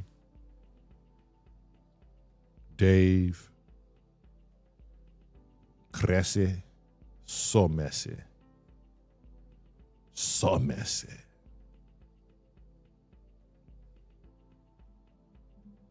But yeah, I hope you guys did go in the mirror and look at yourselves, look at your faces. I know it's a thing someone really doesn't like to do a lot, is sit and look at themselves in the mirror. I really don't physically wake up and just excited to turn the bathroom light on and go, that's me. That's me right there. I go, yeah. Do you know every inch of your face? Do you know what your features really look like? Do you look at your face and you go, man, I wish I looked a little better, or I wish I didn't have that right there? Or do you look at yourself in a different light? Are you looking at yourself like, yeah, look at this. You the man, you the woman. Look at you. You a sly son of a bitch. I usually go in the mirror and look at myself. It's all business. I just conduct business. Brush my teeth, little quick meet and greet, once over. Get the hell up on out of there. Is there something creepy about staring at yourself in the mirror? How long have you stared at yourself in the mirror? Have you sat there? I want to know has anyone sat there and literally had a conversation with themselves in the mirror? Whether it be a pep talk, whether it be something serious, whether it be something sad. Have you sat there and talked to yourself? It's different looking at yourself and talking to yourself than it is yes sitting on a couch or laying in bed and just talking to yourself. And not even like out loud, just in your mind. Which sounds weird already if you think about talking to yourself. That's weird in itself, but we won't go down that. We won't hit that road quite yet. Because we all do it right now. We're guilty of it. Laughing with Oblivion said, I definitely have. Damn. It's a different conversation when you stare at yourself in the mirror. What do you get lost in? Do you get lost in your own eyes? The own windows to your soul? Is it the higher self looking at the avatar in the game? Speaking to itself? There's a reason why they say don't look at yourself while on mushrooms. And I had the opportunity to do that while on mushrooms. I went in there to use the bathroom and I caught my own attention. And then I just was taken back. So I stopped, I got a little closer in the mirror and I saw how dilated my pupils were. And then I started to make out all the imperfections on my face. And then I started to deep dive as into, this is what I'm doing. I'm doing mushrooms with my life. Am I really happy with my life? Why do I feel this way? What is this? What is that? And how long have I been in this bathroom talking to myself? Until I snapped out of it and go, I can't do this anymore. The conversation got too real with me, and and maybe the drugs enhanced it because it wasn't a heroic dose, but maybe the drugs enhanced my perception of myself. Was I having a conversation with me, or was I having a conversation with my ego? That's what I'm saying. I got lost in my own eyes when I did that once. I wasn't on anything. I just talked to myself because I've never done it before. I'm like, well, I'm not going to die and not do this. And I got lost in my own eyes. As weird as that sounds, But to look at yourself having a conversation, to go in that aspect, to go into that meditation, to start recognizing things about yourself and the way you view yourself. Sketch said when she looks at herself, she had all kind of fucking talks with herself. Yes, you do. Mango says, yo, my boy, mirrors and psychedelics can be a bad combo. Yes, sir. So that's you would a know. lethal combination. You would know then. I think here's what I think. And I know a lot of you guys are maybe, you don't think maybe hallucinogens or drugs are your thing, right? Maybe you got some pent up reservation or some sort of bias towards it where it's just not for you. Okay. You don't want to open yourself up to that. And I respect that. But until you are on a psilocybin trip or a little bit of acid and you melt away your ego, it opens you up for a dialogue that you will not be comfortable with, that you will not like, because it opens you up for something that says you can no longer hide behind this. And there is no better gateway to do that than a hallucinogen. I'm speaking from fucking experience. There's nothing more frightening than to get to know yourself. And drugs are a great gateway for that, done responsibly. Shit, doctors prescribe ketamine. Isn't that what Elon Musk is taking? The guy was prescribed ketamine. That explains why he's out of his Gorgonzola. And I'm sure he wasn't using it 100% of the time for its recommended purposes. It's a very interesting fact. It's an interesting fact that a lot of people, they go out on these ayahuasca retreats out in the Peruvian jungle, these 7-day retreats, and they are forced to fast the body, have a vegetarian's diet, just so the meat doesn't cause any conflict with the medicine.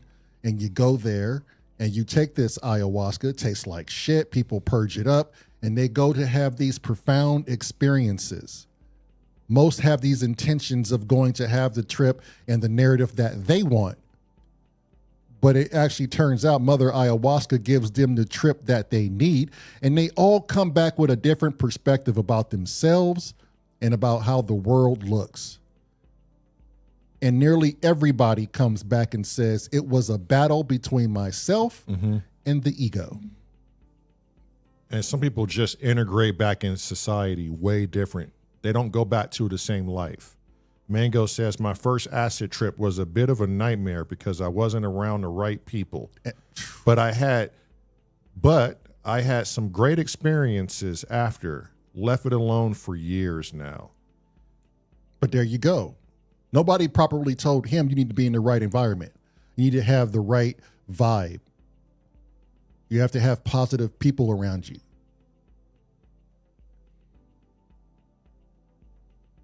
But at some point, these people that went out and got these holistic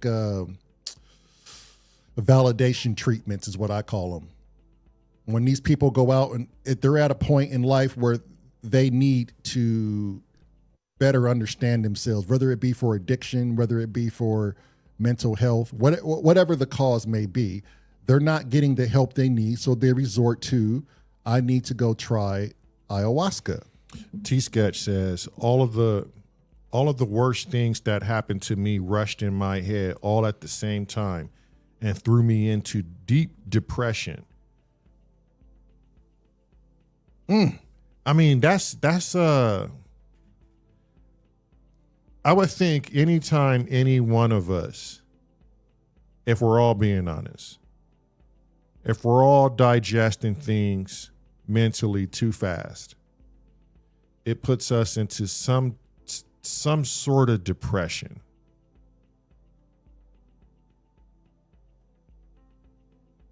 I mean, I think that's where most of our depression comes from, is we're being fed too many steak dinners with no teeth at all. just gumming our way through it. And it's coming so fast, we don't know how to Process it. Compartmentalize certain things. And it's just all at once, and we're just fucking depressed.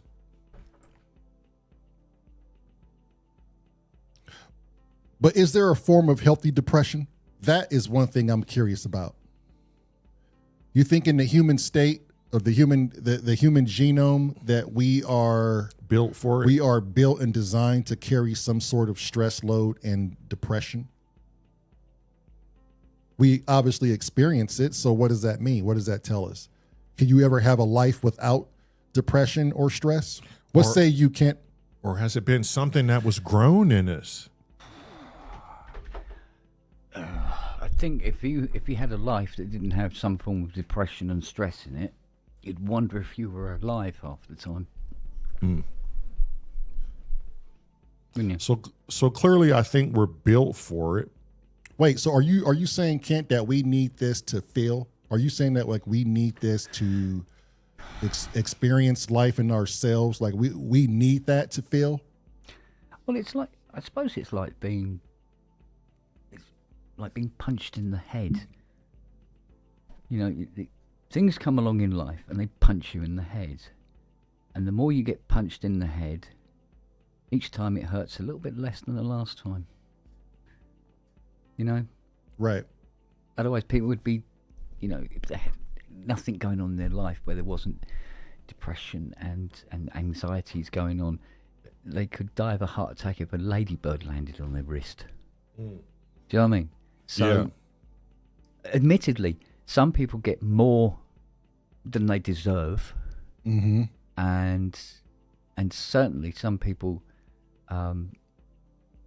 get more than you know.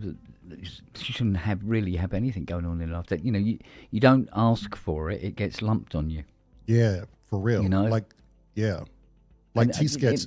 Yeah, well, people are built differently, I suppose. Some people seek it. Yeah. I mean, that's true. Yeah. Like, for instance, people want to go and serve their country, right? They're literally going to be, or have the chance of, being thrown into the field where there's loads of other people on the other side, as scared as you are, trying to shoot you in the head. And yet, but there was initial want to go and do that. Right. You know, seek excitement, adventure, however you want to, you know, clarify war or conflict. And you know, some people crave it and some people really don't want it. T-Sketch says she pulled herself out of many a dark holes. But that was from bad drug trips too. Yeah. Yeah. Well, so many things can put you in the hole. Right. So many, just life in general can put you in the hole. Yeah, facts. Yeah. And it's your own inner strength that decides whether you get out of that hole or not. Yeah, and I find that fascinating that people have these certain thresholds, right? These certain breaking points. Yeah. Some blow up and just in a raging fit and they yell their way, cry their way through it. And some say, I've had a fucking enough of this. I'm getting myself out of this. Yeah. Yeah. It's like my mate who hung himself during COVID. Yeah. You know, this is how we ended up with Charlie. He was a big, strong guy. He's put up with loads of things in his life, but at some point it just got too much. And once the dark thoughts will come into your head, and it's your inner strength that allows you to either ignore or embrace them. Do you think that's a beautiful thing, Kent, to be able to say, hey, I've had enough of this game. I'm done. Do you blame anyone for releasing themselves from this world? Oh God, that's a two-sided coin for sure. Because we tend to see suicide as weakness. I mean, as a species. But that's taught to us, Kent, right? That's the ideation that's taught to us. But what has always made me falter with thinking that is the amount of courage it takes to do it. You know, Right. because it can't be both ends of the stick at the same time. You know, you go, oh, it was the coward's way out instead of fighting on. You go, what are you on about? How much bravery did you have to do to kill yourself?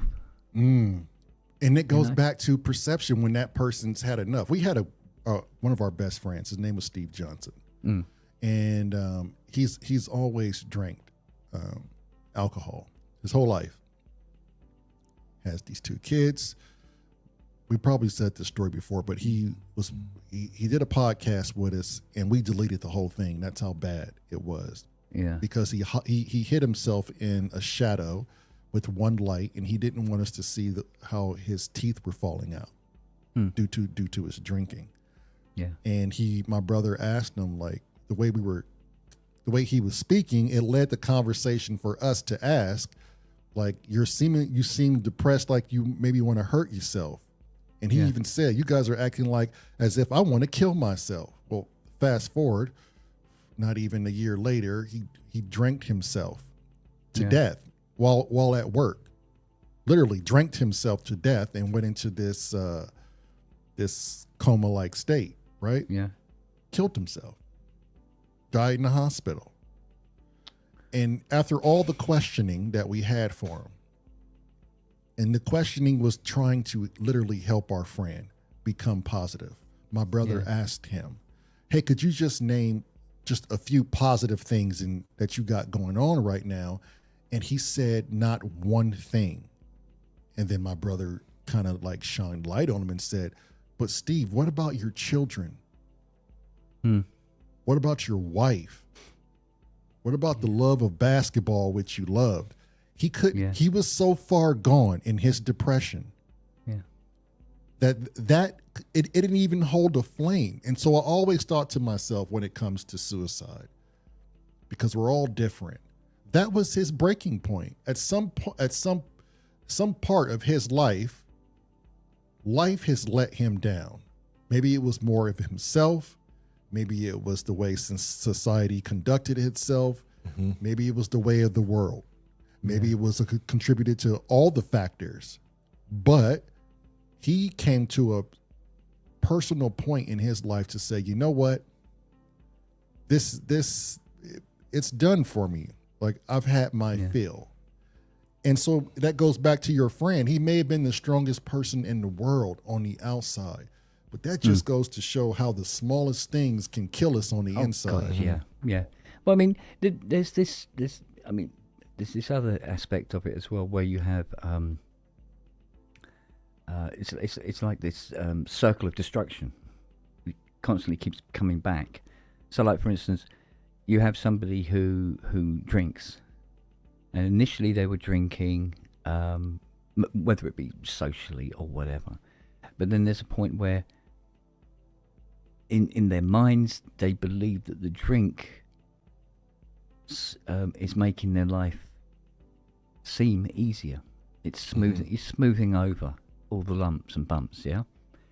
But they carry on with the drinking, and it goes on and on and on, and then eventually they're losing their family. Their family can't cope anymore, or there may be violence, domestic violence involved, and they lose their family. And in their minds, they go, I need to drink to help me deal with that, even though it's the drink that caused it. Right. Yeah. And you keep going back. It's literally like constantly just shooting yourself in the head. And shoot yourself in the head, hopefully that it will take the pain away from the last time you shot yourself in the head.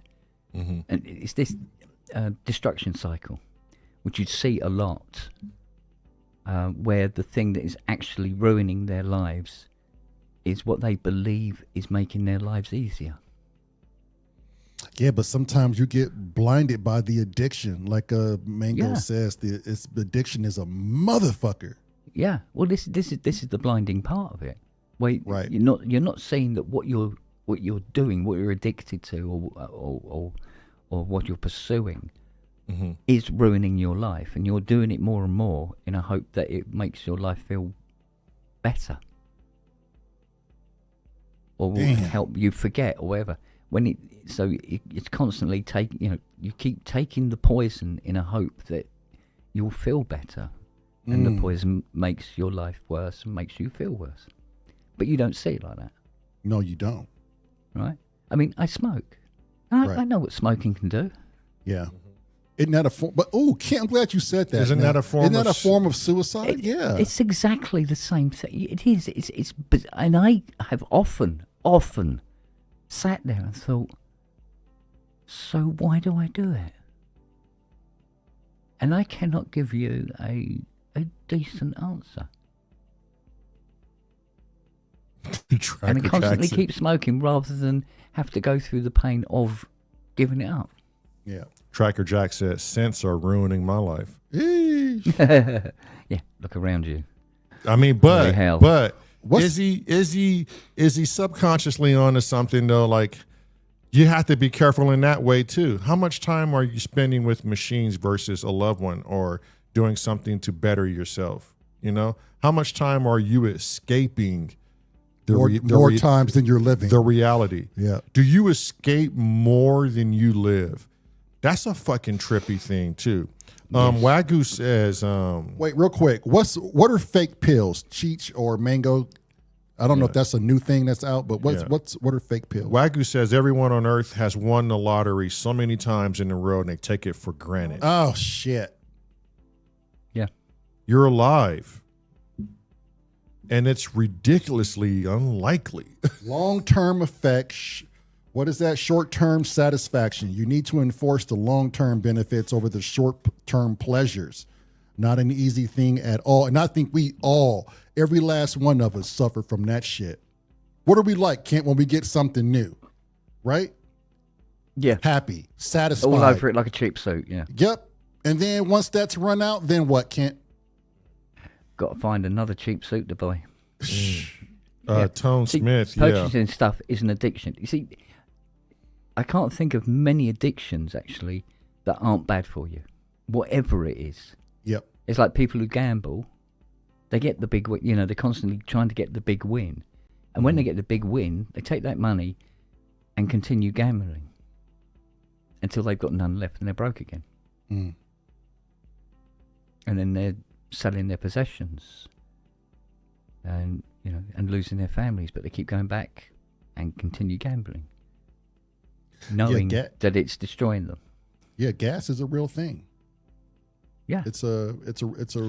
I know. I have got myself into serious, proper debt. Yeah. Before now, I mean, stupidly serious, proper debt before now.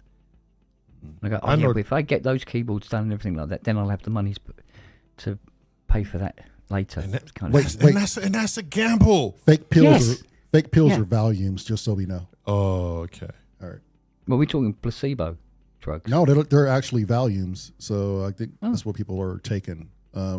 Mango C4 has a friend that's on the streets right now taking Valium, and he just misses that guy. But addiction's got him. God. It's crawling all over him. We all walk the tightrope. I think we all walk the tightrope in one form or another. I know Tracker Jack was making a lighthearted comment. Yeah. You know? But at the same time, it's got some meaning to it. It's got a hell of a lot of meaning to it. Tone says he can't stop buying pedals. I mean, is that a lack of control, a self-control, Tone, you think? Is it like Kent, I choose to smoke this cigarette? Yeah, you really can't have a dog in the fight with suicide if we're all taking a part in it, right? Driving the car is gambling in the States on the highways. But is it suicide? Is it the act of wanting to take your life, or is that just fate? I mean, or not fate? It's not. It may not be active. It may be more passive. Like Kent's enjoying cigarettes, right? But he knows what cigarettes can do. So passively, yes, he's aware that each puff, hell yeah, you'd be in trouble. Shortens your life. Every puff is a gamble. Every puff is a gamble. Which one is going to spark the cancerous cell? Yeah, yeah. And I must admit, and I'm ashamed to say this, but the thought that tends to come into my head is, I mean, I've known people who've died from cancer and never touched a cigarette in their life. Right. So you justify it. Yeah, but in the most selfish and disgusting I was gonna way. say that. I'm glad you said it Christ, first. yeah. That's don't so selfish. don't get me wrong. Oh, I know, God. yeah, dude. And I'm like, every time you take a puff, I'm like, fuck, you can't, because you're robbing that from all of us. Like, you think we want to sit here and watch you smoke cigarettes, but that's how much we love you. Yeah. But when you got somebody that loves somebody, that's all you can think about is put the fucking cigarette down. Yeah, well, here's the thing. You know, Yeah, if 'cause if Fiona you didn't turned care, around you to me wouldn't and say it. said, "Would you please give up smoking?" For all those reasons, you know, all like you're saying. But I think we don't want to intervene. Nobody wants to intervene in Yeah, but the people's thing is, lives. she smokes as well. Right. Damn. You know. So, and you know, like I've always said to her, I said, well, look, you got tits. That means you're going to live longer than me anyway, because women live longer, don't they?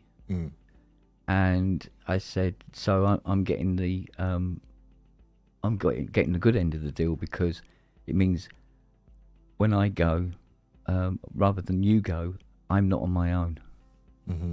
So I'm going first, and I'll hang around and wait for you. But you know, obviously, you've got those few years to go by without me about. Do you know what I mean? It's sort of like, I know it's morbid and everything else, but hey, like I said, I changed my mind about. I had the normal thoughts about death right up until, you know, like I said, my dad killed over that Saturday morning and died in my arms. And it was just me in the house, and there's like nothing I could do. And, you know, just, it leaves a mark on you. You start looking at death as just this inevitable thing that's going to happen, and you try to just not think about it, and it ends up not scaring you. Now, whether it's directly because of that particular incident, and it happening when I was quite young, or it's because something genetically in me is going to go, not going to fear death. Fuck it. Well, I you said it though. We all, no matter what, we all share that in common. We all gonna have to face that at some point alone, and it's frightening. And as much as we want to not think about it and avoid it, it doesn't mean it's not gonna happen. So think about that shit. Think about what you're putting off. Think about what you could be doing before that time expires. Wagyu says, my grandfather died of stomach cancer from smoking, and his grand kept smoking until I told her smoking could cause stomach cancer too. She stopped and is still alive 24 years later. We lost our grandmother. She got bilateral breast amputated because she had lung cancer and breast cancer. But she died on oxygen smoking a cigarette. And she says, if I'm going this far, I'm taking it all the way. Yeah. Until she could not smoke anymore. My Auntie Betty, who lives at number 9, I call her Auntie Betty. She's not my auntie at all. But since I was knee high to a grasshopper, we used to call her Auntie. And she lives at number 9. And she smokes roll-ups, right? And still does. She's 105 now, and she still smokes roll-ups. No problem, all day long. Unfiltered. Unfiltered. Just rolls her own. That's what Roy was saying, yeah. She says my dad was 55 when he had lung cancer. It's a flip of a coin, isn't it? It's the roll of a dice. That's what she said. It's kind of like luck, isn't it? Yeah, and sometimes you start to think, well, am I just going to enjoy the time I've got, or just be frightened of everything all the time? I mean, admittedly, that sounds like, and even to me, that sounds like an excuse for not giving up smoking. Although I have been very, very seriously considering dropping it, I must admit. And And you're 62 years young, Ken. Yeah, but that's the thing.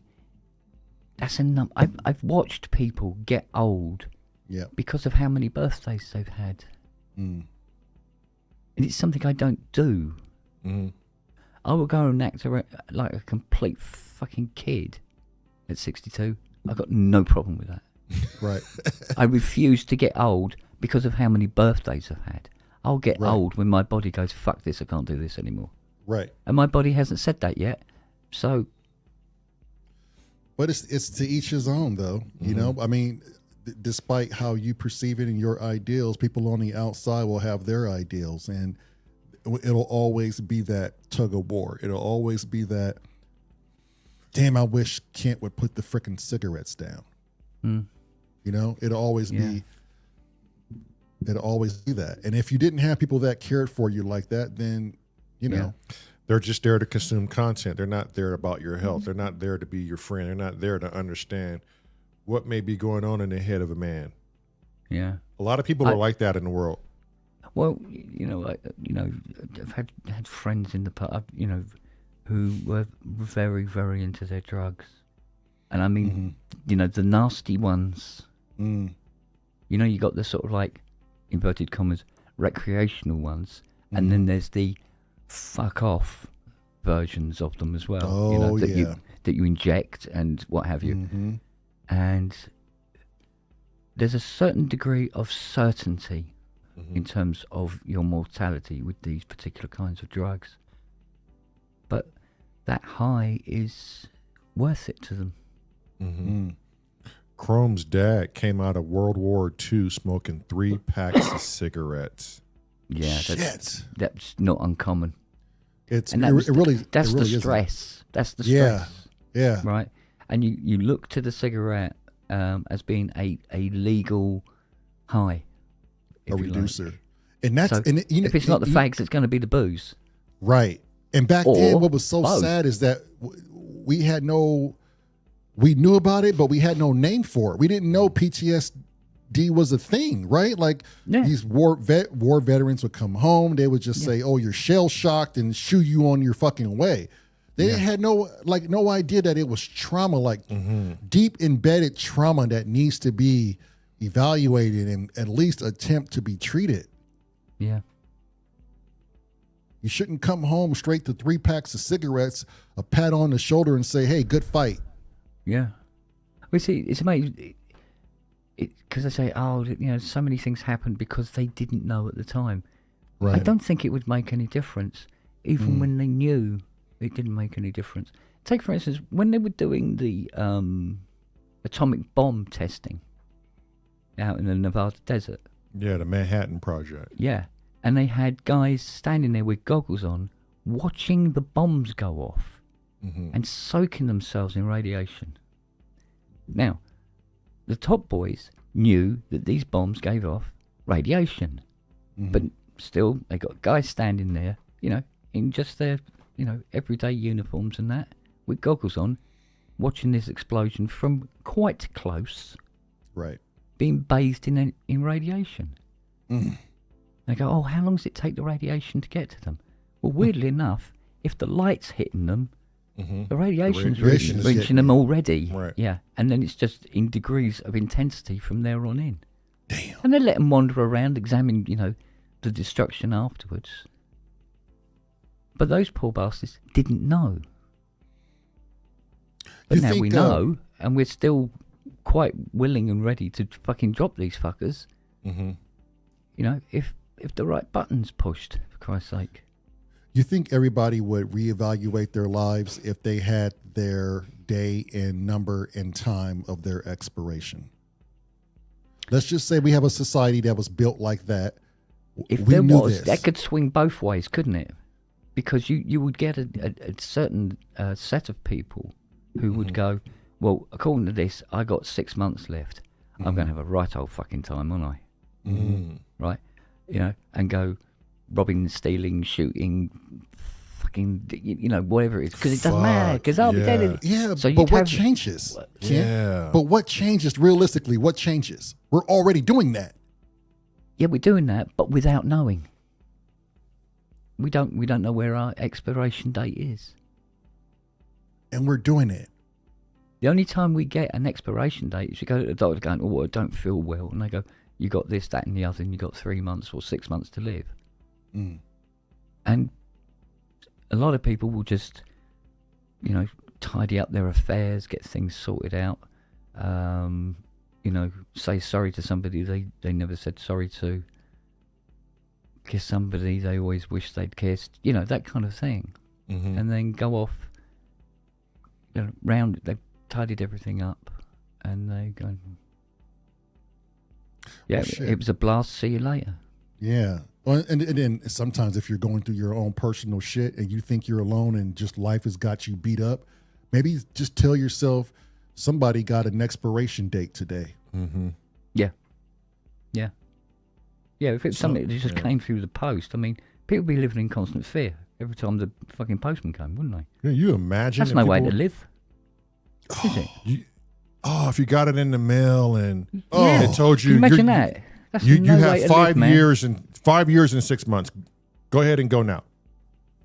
Go do what you're gonna do. What do you do different knowing you have an expiration date? How liberating is that though? I don't think that's liberating at all. No. No, not really. You don't want to know?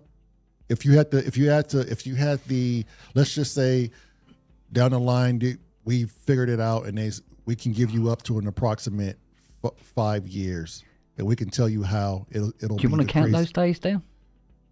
Do you want to count them down or do you want to live them to the fullest? Again, it would have to be the eye of the beholder, right? But would you rather live them to the fullest and not know? Maybe some part of me is like I'm procrastinating on something and I just really should just get past it and go live the life I need to live and just go have fun with it, right? Get it all done. Don't be scared because I know, regardless if I knew the expiration date or not, my time is ticking. Yeah, mate, I think I've said it. I think I said it on the pub as well as here about that. I would rather look back and regret the things I did than regret the things I didn't do. Mm. I think that's worse. For some, because you got some on their deathbed going, coulda, shoulda, woulda. Right? You got some that I should have point fucking to somebody took that who trip to hasn't. Italy. Right. Yeah. I mean, we've all got this. We all got this. And, like somebody very sensibly said in the chat, life is a guaranteed death sentence. Guaranteed death and taxes. Yeah. Yeah, the moment you're born, you start to die. The clock starts. T Sketch says, my destiny has been already written. Then you have that. Then you got people who believe that fate is a big part of it and destiny is pre-written. I think basically what destiny is, it's a name we try to give that complete unknown part of our existence. We like to think of destiny as like it was meant to happen kind of thing.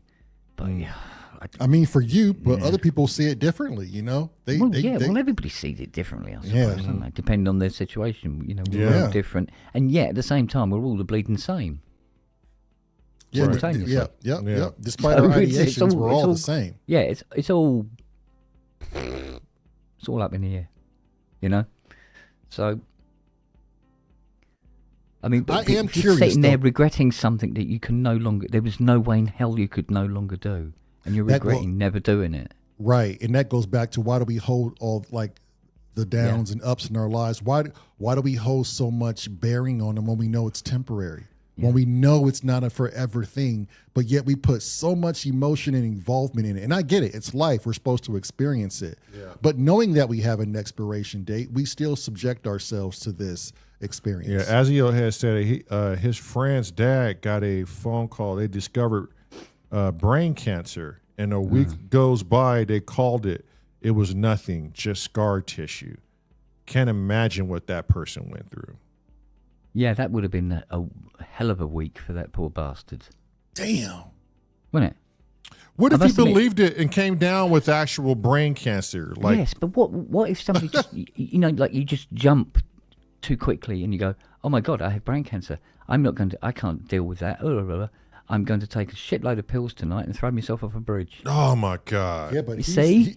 he says he's now doing a huge hike through 3 countries on his own. That was enough to change his fucking life.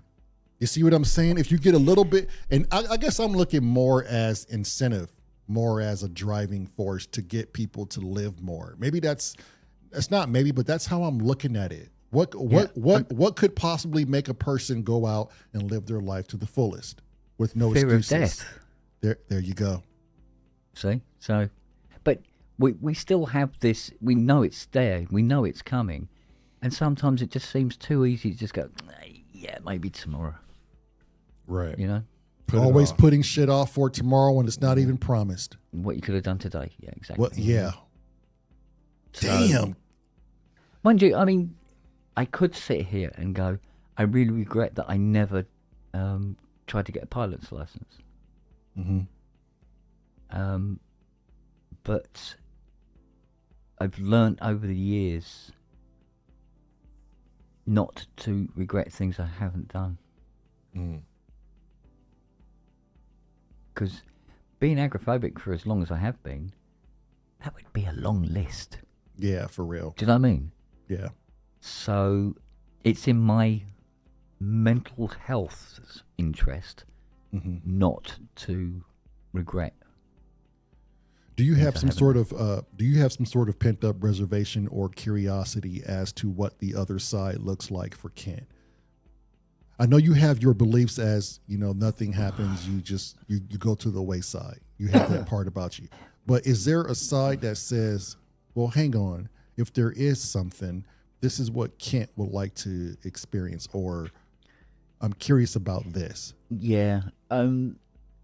I do wonder sometimes, I must admit. Not these days now, but in the early stages, like late 20s, early 30s kind of thing, yeah, a lot. Is to constantly think about what it is I'm missing. And every time I tried to try and get out of this situation, there'd be something come along and slap you straight back in again. And you're back where you started. Or something would just click and you just can't, what you've managed to achieve over time, you can no longer do the following day. And you're done. You've got to start all over again like it never happened. And after a while, you stop fighting it. You just stop, because I was spending so much time in fighting it, I wasn't getting anything else done. Like, look, I need to get on with other things. I can't be just doing this all the time, So I did. So I thought, fuck it, I'll start my own company and find a way of earning money rather than living on a breadline. And did. And that's kept me occupied. And then found that I was achieving things that I thought I could never achieve. But I'll tell you one thing that made all the difference. It was an invention that come along that made it possible for me to feel like I was leading a normal life. And that was the internet. Once that came along, things changed. Because before I was living in isolation, Right. and I mean complete isolation. Couldn't go out the door. People didn't fucking know I lived here. Do you know what I mean? So,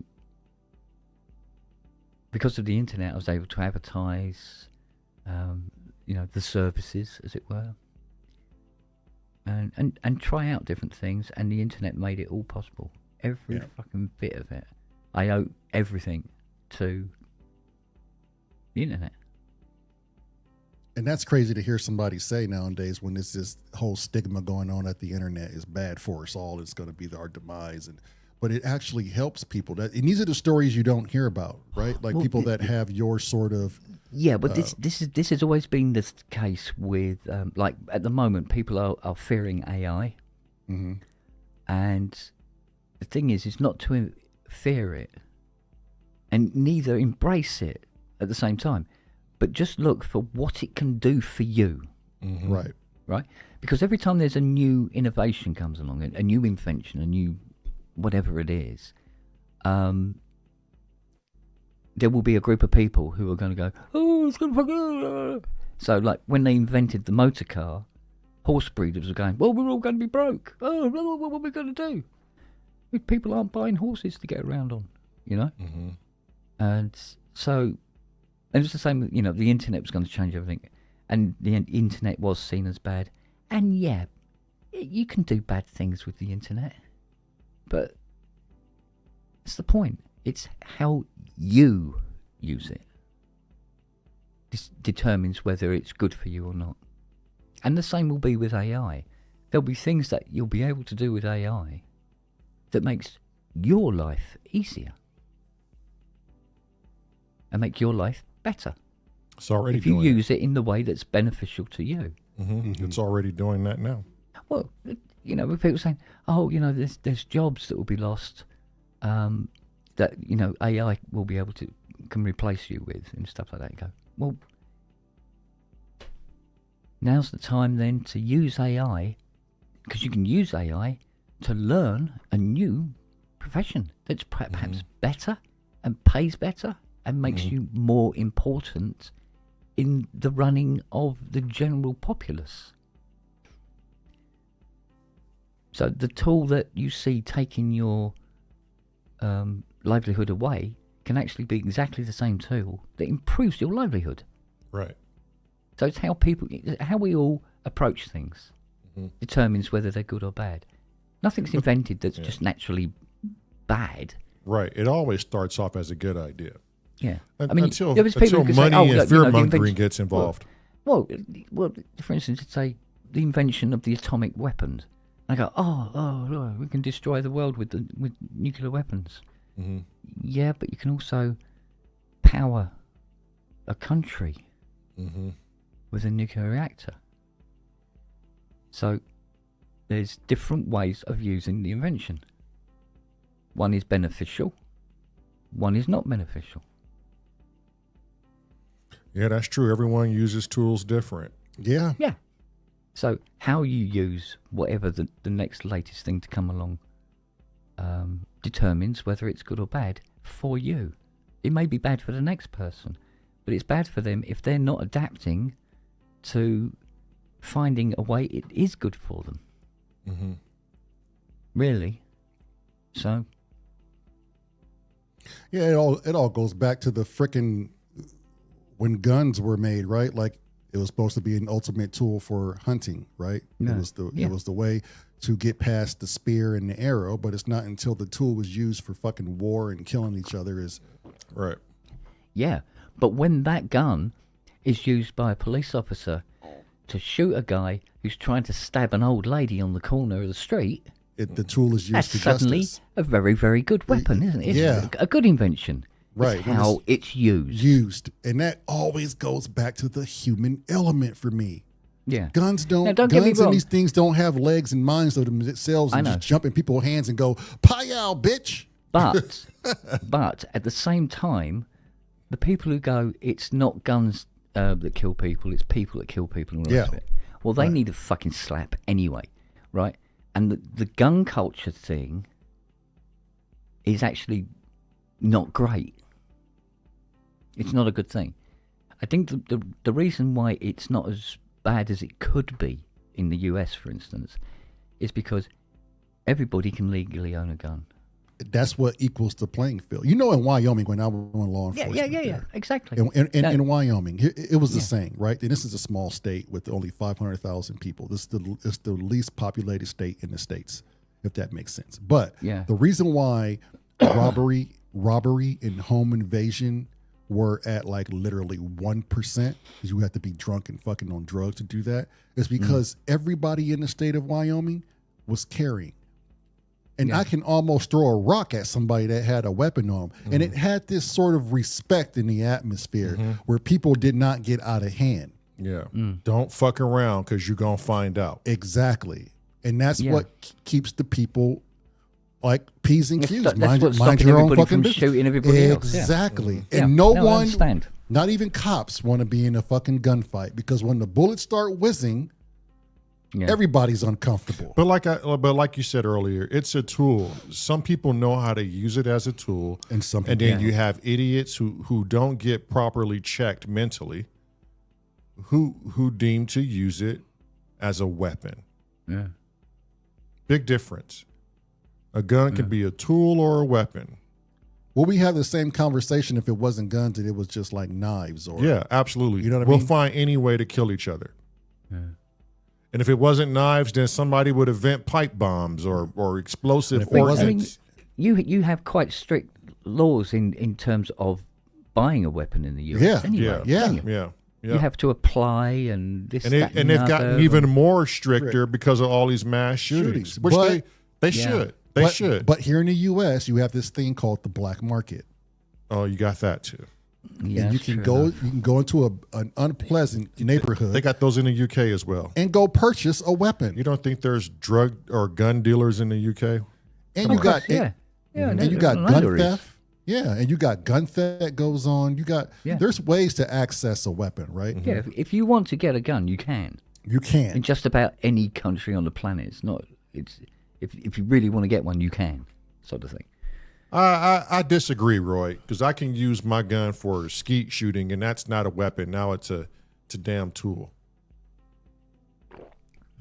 Yeah. I must admit, I do It's, find it's, guns it's absolutely totally fascinating. subjective. It's eye I do of the find guns beholder. fascinating. I will Yeah. be honest with you, Mm-hmm. and I would like to own one, not to use, just to own one. No bullets with it, just own one and have it on display or something like that as an interesting piece of objet d'art. It's a modern tool. I mean, it's a state of the art concept, Yeah. right? Like, Yeah. I'm taking all the negative human shit out of it and just seeing it for what it really is, right? It's a tool that hunters back in the day of intelligent, whatever that looked like, intelligent mind back in the day, who would have loved to have this tool to feed their family, right? It would have been one of those things that it was like, it's so much easier to get food now. Because anything could be a weapon. A camera can be a weapon. A rock can be a weapon. Right. Yeah. A frisbee can be a weapon. My dog can be a weapon. Food can be a weapon. Weaponized food. You know the sugar game, right? So it's truly subjective. It's the eye of the beholder who wants to pick and choose what they deem is this or that. You know? There's an Alaskan family out there right now. They're part Eskimo and part American or part American. And their whole lives they've been hunting the land, right? And they got into snowmobiles, and they finally back in the 1900s they finally got not snowmobiles, but they were like some sort of advanced travel. But when they finally got a weapon, and that they could feed. It was a musket. When they finally could feed their family without the struggle, to me that says, now see, that's the intent purpose. That's what it should have been used for, to make our lives a little easier. But now everyone's forgotten about that. Now that we put cattle in these stockades and we single file them into the butchering facilities where they're now mutilated and killed by a machine, everybody's comfortable with that.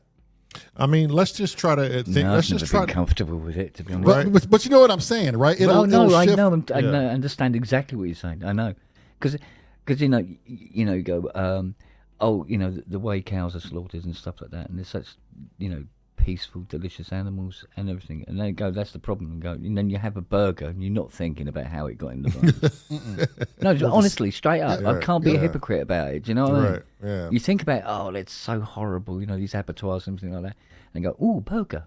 Yeah. I think It's everything that. duality, Yep. Yeah, I think most things that were invented, as far as projectiles, I would like to believe it started off with, how fast can I make an object go? And then it went from, now what can I do with it? Oh, look at it. I shot a tree. I shot a glass. Now I wonder what this would do to a human. You see what I'm saying? Like the ideation changes the invention. Yeah. It's I'm pure sure ideation. At some point, an Aborigine took out another Aborigine with a boomerang. Oh, Right. 100%. It's like, Yeah, this is or great for food, but what does this do with the human now? Well, if it does this to a kangaroo, I'm sure it's like, let's see what it does to Bert. Boom. Ooh, fuck. Yeah, that's rather effective, isn't it? So, yeah, but I mean, how many people are killed in road accidents every year? Jeez. Is a A car lot- a deadly a weapon? lot. Yeah, Yes, it it is. fucking is. Yeah, it is. Yeah. And they let any fucking idiot drive them. How If they many can get people past got the killed test. by? How many people got killed by a golf club this year? Damn. Yeah, even by accident. Yeah.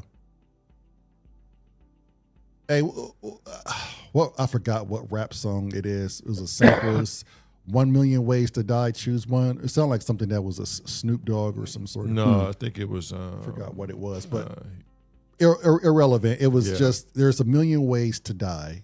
Go ahead and pick one. Yeah, but there again, we could all be wiped out in a couple of years' time The by fucking a asteroid. giant asteroid. Apophis. Yeah. Oh, Isn't that what this is? They say the year 2029, the asteroid Apophis is due to come within 75,000 miles of Earth, and Which the is moon fuck sets all. at Yeah. moon sets at 250 something thousand. Correct? It's Yeah, 254,980. and we should be 3 able to miles? see it. Somebody look that up. I think. And One of the mods, could you look that up to see I think it's how big Apophis is and 258,000, something like that. right. I think it's the size of a goddamn how close will it come? a cruise liner ship. I Right. think that's what they said. It's big. It's huge. It's a planet killer. That's Well, what more, they say. more to the point, it's moving quickly. Okay, and And they it has said mass. Exactly. And it says it has this small window. And they're not even sure if it's going to be on a direct course or if it's actually going to be closer. They just have a probability. And they keep running the numbers, and it still comes back to the probability that we're in the window. Well, there's always constant, unknown gravitational forces on it. So its trajectory is not absolutely certain all the time until it gets really close. These sort of like, well, fuck it, it's too close. Close. Right. And then we'll know. So, as whether we'll be firing weapons at it and trying to blow it off course, because we certainly won't be able to destroy it, because that will just turn it into lots of fucking lumps coming at us. Okay, so Paul says it will pass 20,000 miles. That's 32,000 kilometers of our planet's surface, closer than many geostationary satellites. Listen to me, and we're supposed to be able to see this thing in the daylight. Yeah. Like that is danger close. Now tell me, in the year 2029, if let's just say the people in the chat, you and I right here, we're the head council, right? We're global elites, we're the head council. Kent, the scientists have come back and they told me they've ran the fucking numbers, okay? 2029. This thing has a 80% probability of hitting Earth. Do we tell the masses now, or do we just let them go quietly into the night? Cheech says, I like to go out that way. We all go out together. Well, here's the thing. There's this element within the human race that baffles me, and it would come into play. If you decided to tell the population of the planet that there is a rock coming at them at Christ knows how many thousand miles an hour, and when it hits, it's going to fuck us all over, you will get a large quantity of people will say it's fake news. Yeah, you're right about that. And there'll be Shit. YouTube videos and articles all over the fucking internet proving how it's not going to happen, or it doesn't exist, or it's a government conspiracy. Yeah, people are always going to think something is fake. That's true. We always murky the All waters. the time. Yeah. We know the Earth's round. We know it is. And we've known for quite some time. And yet... Well, I guess 4 years we're going to find out, right? Yeah. Do we have an exact date, Chrome? Can you look up the date on what month and day it's supposed to pass us? Well, it could accelerate as it gets closer to the sun's influence. Oh, that's true. But you would think our gravitational pull would sway this fucking thing, right? Bring it No, not towards the us. speed it's going at. Not the Oh, speed it's going yeah, at. yeah. Well, think about it. We've got a gravitational pull, yeah? But the reason we are where we are is because the sun, which is 92 million miles away, has more effect on us than we have on ourselves. Right. Right. So as it comes into our solar system, the sun will have an influence upon it, and slight influence depending on what planetary bodies it's passing as it comes into the solar system. So this is why they're not sure how close it's coming, because it will, as it comes into the solar system, its curve will change. Now, if it changed a quarter of a degree, right? When you're 70 million miles away, that quarter of a degree makes a hell of a fucking difference. Yes, it does. By the time it gets to you, so But they just cannot be sure until it's literally staring us down the fucking throat. But what a sight to be held, right? Yeah. To be living in a time to where you get to watch that come in. You get to see it, yeah. You get to see it and go, this is what the dinosaurs must have seen, and they had no idea. Oh, they went, ooh, bright light. And then that, like what Cheech was saying, Roy says, fuck you guys, I'm gonna die my own way. Yes, I mean, that's true. That would be could. another thing. Yeah, Yep, there people might be mass mass suicides. suicide packs and stuff like Well, that. yeah, nobody People wants to see are that. just odd. Yeah. We're just odd. But what a beautiful nowhere thing to knowing. get to get a global death sentence. There's some sort of beauty in that. Yeah. To know that and the there'll be bullshit rich people. stops. There'll be Right. rich people, right? Who are going to get people like Jeff Bezos to try and get them to Mars. Well, they can die on Mars instead then, because there's fuck all out there for them. Yeah, but Or how are you they're- going to survive? Digging bunkers and stuff like that. Yeah, and even all if you the dug a bunker. billionaires- Yeah. Yeah, well, all the billionaires, right, and trillionaires and all the rest of them, and they hide themselves in these super bunkers. They're The coffins. asteroid hits, the Earth's wiped out, they come to the surface, their money's meaningless. What And they're surface, a- Kent? and- These and people, Give the it 6 world weeks is, and they're all dead as well. the world will be done for Yeah. millions of years. This is a global killer. Shit's not going to bounce back anytime soon. Probably going to be so much sediment in the air. It's going to take thousands of years Oh, yeah. for that to clear. I can And guarantee you, the Earth will be inherited by the cockroaches because nothing kills those fuckers. Nothing at all. All right? And there'll be this one cockroach you go, king of the cockroaches. And it'll be sorted. And it'll just be a planet of insects. We would have just been an echo in time. we don't know how large it is, Tone. Can somebody figure out how large this I think they said asteroid it's the is? size of a cruise ship. That's right, T-Sketch. Nuclear winter, indeed. Oh, yeah. Oh, Christ, yeah. You can kiss goodbye to having daylight for quite Yeah. a while. Even if it hits the water, I guess it'd just like vaporize and still do the same thing. Well, I it'll don't know. vaporize quite a lot of water, but then you'll have a tsunami about 2 miles high. Yeah. Come at It'll come at just you. kill everybody. Yeah, You so either drown instead or. of burning up, you drown instead. But the Or you kinetic get- energy. or whatever's of in that, the water hits you. You know, like Yeah. a skyscraper is in the wave in front of you, and you just go, "Oh dear, this isn't going to hurt. It's only water." Smack. I wish I could pull up that study that they did. They had a grain of sand and they had a mock version of the Earth as far as the representation of Apophis at that thing coming at the speed it was, and the devastation that that little thing did to this scaled Right. down size planet was baffling. It went into the crust deeper, shot out more fucking material into space. There's no way you're surviving that. Yeah, shooting material out into space. That's That's in how hard. itself. That's how fast and hard. When that you got thing hit. blast back like that. Well, you see, everywhere we go, as a species, we destroy the environment. We've done it to this planet repeatedly over the centuries. We've now done it to our own low orbit. where all the junk has to be tracked so that various, ships and stuff going up into orbit don't hit other lumps of dead spacecraft and stuff like that. And we everywhere we go, we ruin it.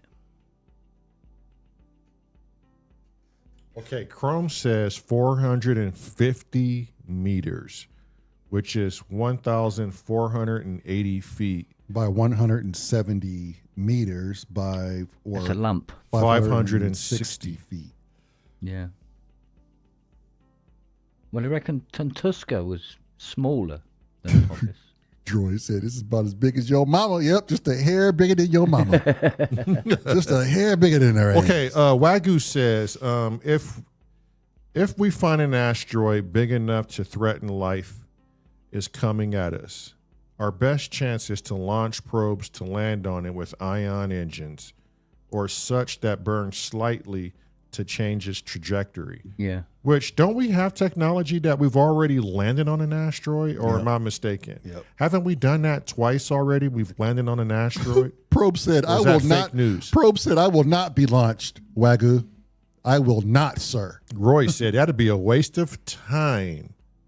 A lot of things would have to go right. I mean, I don't know about I tell you Hollywood. what, it'd have to be a hell of a lot of motors, and they'd have to be very, very powerful to push something that big off And course. be accurate. Well, he said ion engines. yeah, so but you would have to be so accurate. They did this Well, thing. Ion engines is what they put in TIE fighters. I don't know if we invented the TIE fighter yet. Yeah, well, he just needs. He's saying you just need enough nudge just to get it off. Oh, trajectory. Wagyu says we have done it. There was an asteroid called Asteroid Buenu, and we blew it up. Launch our oligarchs at it. Yeah, That's right, Paul. that's enough. Goddamn.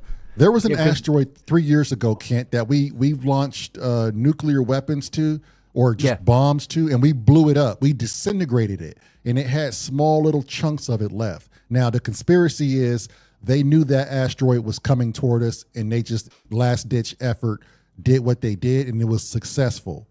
That's a conspiracy. But some were saying they did it in a test trial to see what type of material, how hard it would be to blow up, and what would be the effects of it, because it was in a safe range. And there's another method that I heard going around that you don't shoot the nuclear bombs to hit the object. You shoot it Away. a few miles away from it. So Push it. you're push just it. pushing Yeah, it. because if you try to blow it up, it You turns just get one multiple into many. pieces. Yeah. Right. And the next thing you know, you've got a proper meteorite Shitstorm. shower on your hands. Yeah. And it's just as bad in many respects. Wagyu says the ion engine burns very long and efficient. You can gradually change the trajectory. That have to be a lot of engines or one big ass engine, though, Wagyu, depending on how big this thing is. And you would have to be accurate with all those engines. I know space is frictionless, so I don't know. I just don't know the science on it. Yeah. Well, it is frictionless, and it's not. At the same time, there are gas clouds, if you like, that you would run through that would cause a certain amount of friction here and there. But there won't be any nearby us anyway. Right. But they need to get these, if they're doing this, they need to get them out to the asteroid quite early on. Yeah, Because it's going to take a long time to push it. And of course, the further away it is when they're trying to push it, the more of an effect it has when it gets here. Right. So even if it takes them, so if it took them, say, a week to push this thing a quarter of a degree off course, when it gets here, it's missing us by absolutely fucking miles and miles almost. Thousands and thousands and thousands of miles. But we've had some interesting impacts where they would explode in the sky and knock out forest lines, like in Russia, that huge one in Russia. What, Tuntuska? Is that what the name of it was? Tuntuska, 1902. Was it? No, no. Was it? I think it. Well, you might be right. No, it was. I think it was early or later than that, or it was like the 19. I think that was right. It knocked out all that forest land in Russia. Yeah, that's Tuntuska. Yeah. Yeah. Oh, okay. Yeah. Tuntuska, Russia. And it burst in the air. It didn't even make contact with the Yeah, it ground. didn't make. It 18. exploded in the atmosphere. Yeah, and it flattened trees for miles and stuff.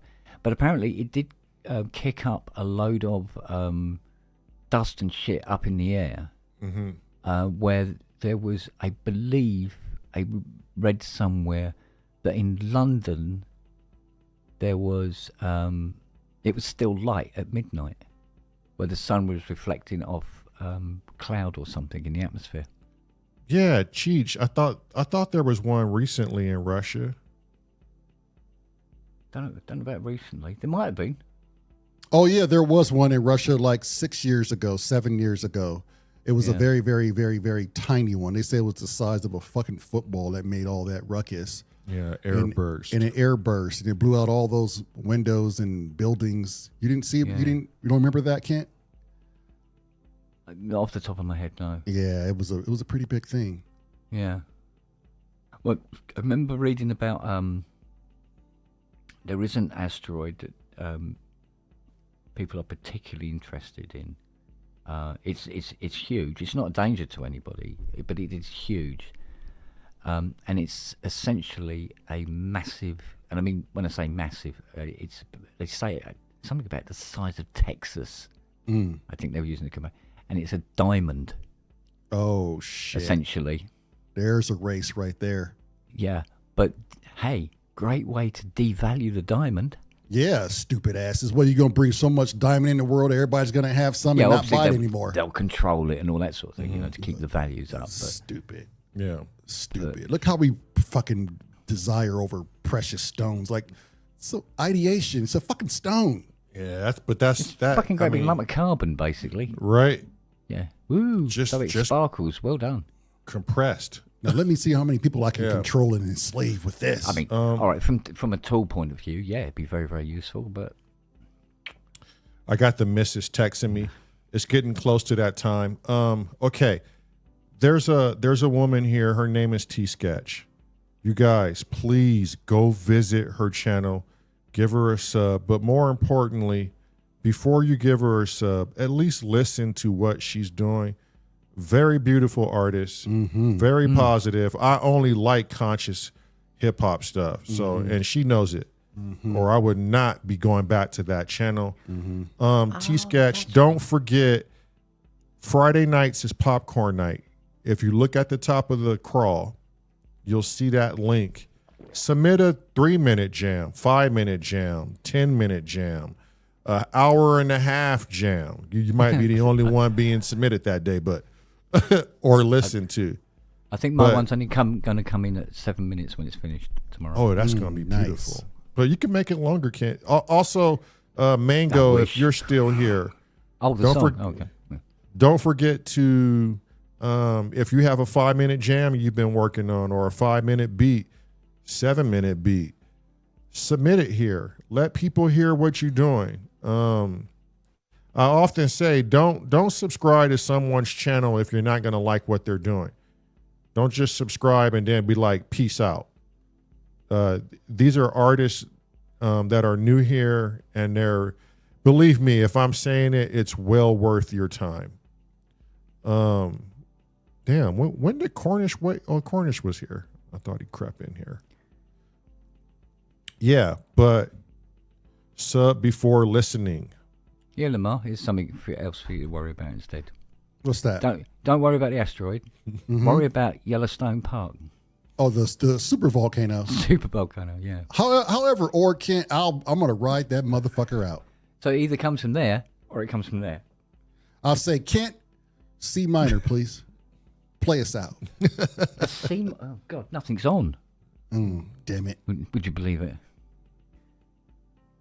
Yeah. No, I meant in the face of the disaster, I would have been like, call up Kent and have him play us out. No, I think it should be a more happier time. I think it should be C major. You know C what? major, C major. Yeah, you more know pleasant, what? Yeah. If I knew that was going to happen, I would probably be right here trying to go live or talk to somebody.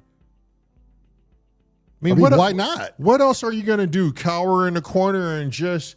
You might as well go out doing something you love. Yeah, it's inevitable. Who gives a fuck of how you're going to go out? It's inevitable. You can't outrun death, you fucker. What was the film with Matey Boy with his radio pack on, doing his radio broadcast? Welcome to the end of the world. Watching some sort of tsunami or something, some tidal wave coming in or something. I don't know. Oh, fuck. What was the film?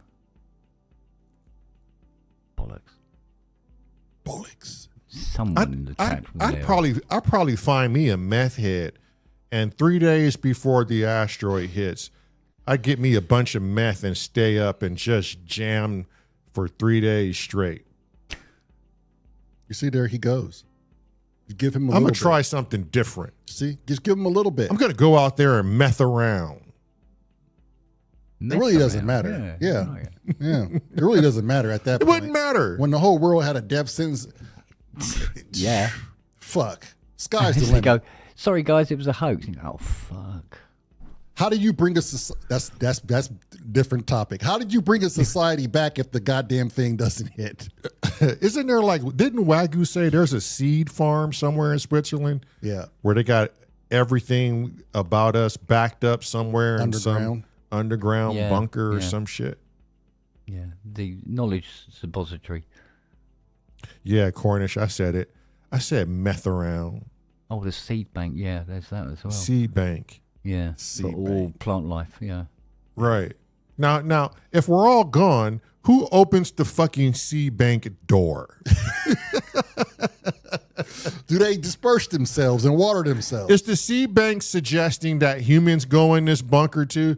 Is there already a plan to try and preserve mankind and they're just not telling us about it? Are we looking at like the video game from Bethesda, Fallout, where you could purchase a ticket for said bunker Mm. and live in this bunker for 200 some odd years and then resurface to try and rebuild the world again? But then when you come out from that bunker, you find out everybody has their own idea on how to rebuild the world again, and we just do the same fucking thing. Yeah. Well. Wabbit says Panda has the key. Duh. Panda has the key. Why wouldn't he? Yeah. No, it might not be a very pleasant world to live on afterwards, anyway. Oh, Yeah. he said he thinks it's in Scandinavia, the Seed Bank Archive. What do they know about Scandinavia is going to survive? What the fuck? Can somebody put T-Sketch's link up so we can make it easier for her to get some subs and for her to get her content viewed? Most times I lurk on her and she doesn't have a lot of people supporting her. And I got a bleeding heart. I haven't we been there can't. in a No, we minute. can't have that. We can't have Yeah, that. I haven't Can't been have there in that. a minute. I got to get back over there.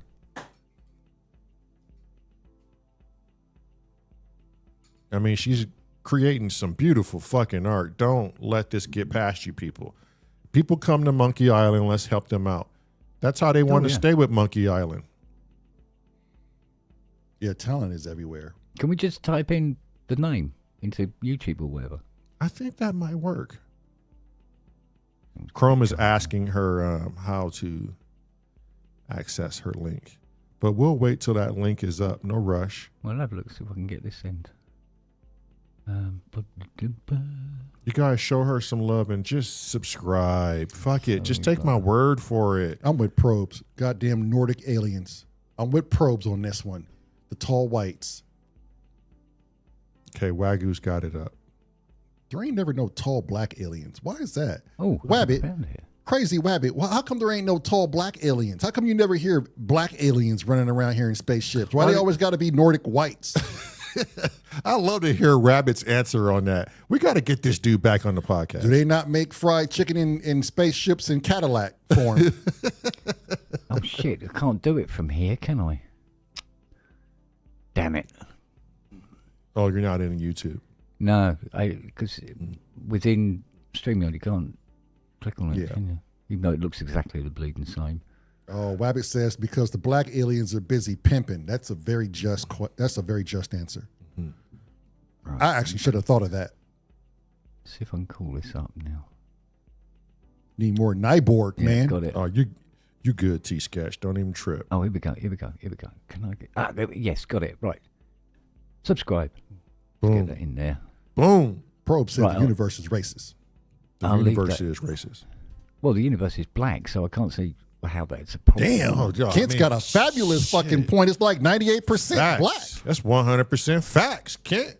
Yeah. I knew you was black from the waist down, Kent. We'd with sparkly bits in it here and With there. With sparkly bits. That's the bling portion. That's the bling. That's the bling. God damn it. That's the bling portion. Probes, we're thinking about this and we have it all wrong. We thought about it all wrong. Yep. Leave it to probes to point out the obvious. Yep. Where in the hell has redacted legs been? Is he lurking I again? think he vanished. He scares the shit out of me sometimes. Just never know when he's going to Right? pop You up. don't know. Like Tracker didn't show up for his debut yesterday. We played a little bit of Tracker Jack music.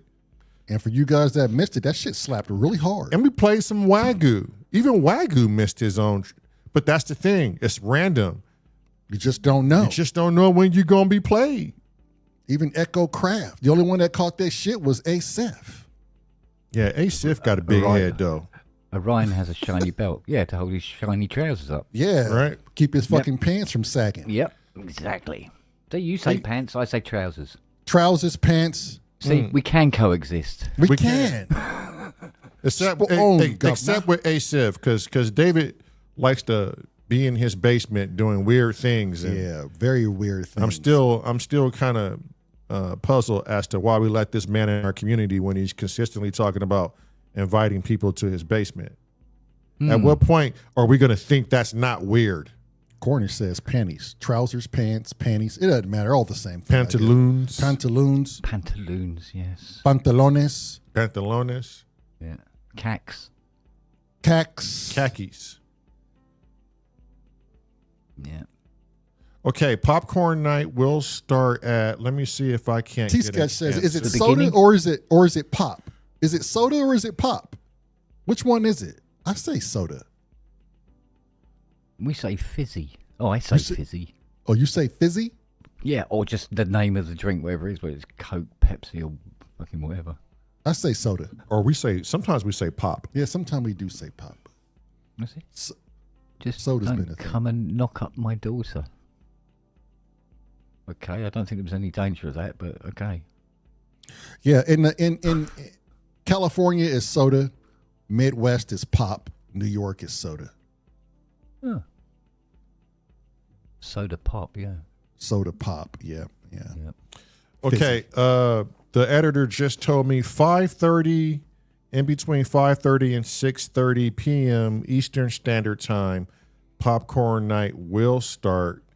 I think my brother and I may be in here slightly earlier, perhaps playing music, doing our own entry, just doing our version live.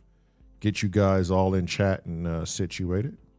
Mm-hmm. So in between 5:30 and 6:30, popcorn night will start. Don't forget, you can submit that song all the way up until the very beginning of popcorn. Well, this track I'm submitting tomorrow. Mm-hmm. Ideal that if you got them, smoke them. If you It's got going to them, be one of smoke 'em. them. Oh, Oh, I guess we'll be It's, talking to the turkey. lay back and fucking chill out.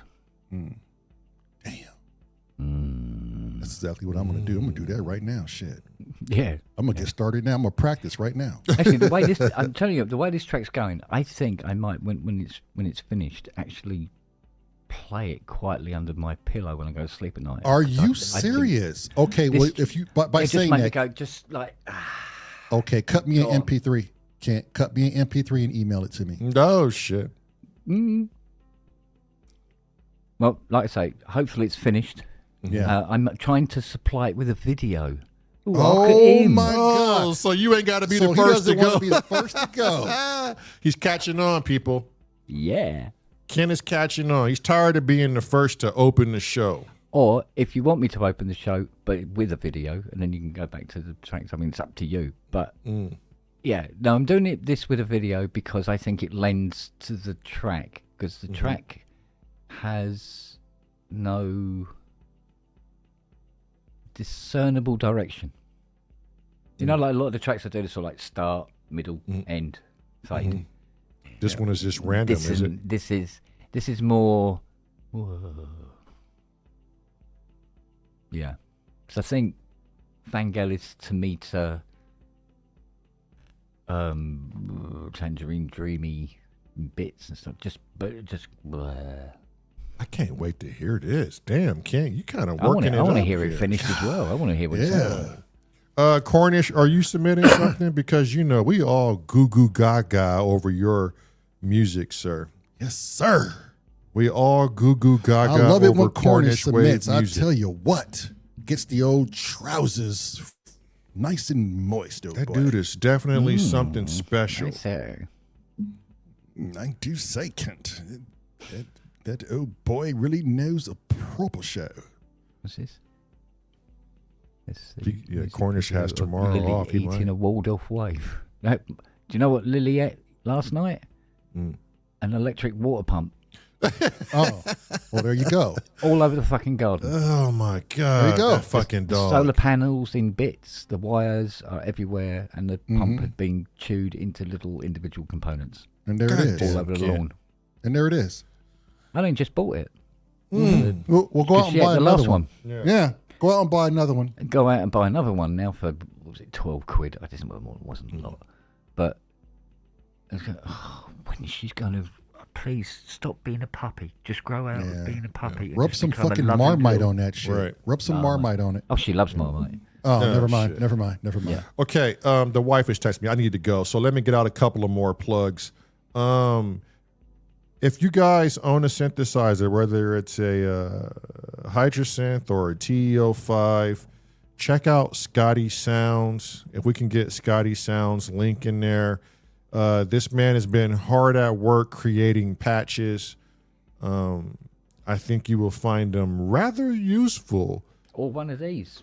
He does Or set a patches for this girl. PB12. Yes. Or for the PB12. And they are fucking lovely. They are lovely, and I wish I had a cream dream, and maybe I will one day. Maybe Kent might put that in his will and send it to his good buddy Lamont Dixon, who lives I got a in funny feeling Indiana. you'd have to get into a queue. God damn it, Kent! I said, put me in your will. Can't just send me one of your old shoes. I don't care. I just need something to remember you by. You do can not also want one of my old shoes. Yeah, Trust sure I me. do. I'm gonna put it in a Oi. case, and I'm gonna. You can also find Kent Spong at Kent Spong, the pubness. Also, he is on PSN, Pro Synth Network. Oh, He's God, there yeah, I've got with that to Robbie. do tomorrow, haven't I? And they're kicking off their show tomorrow. I think it's 2 p.m. Eastern Standard Time. Oh, fuck, that means I've got to get that track finished a lot earlier than I thought. There you go. Yeah, if you guys can put up PSN too as well.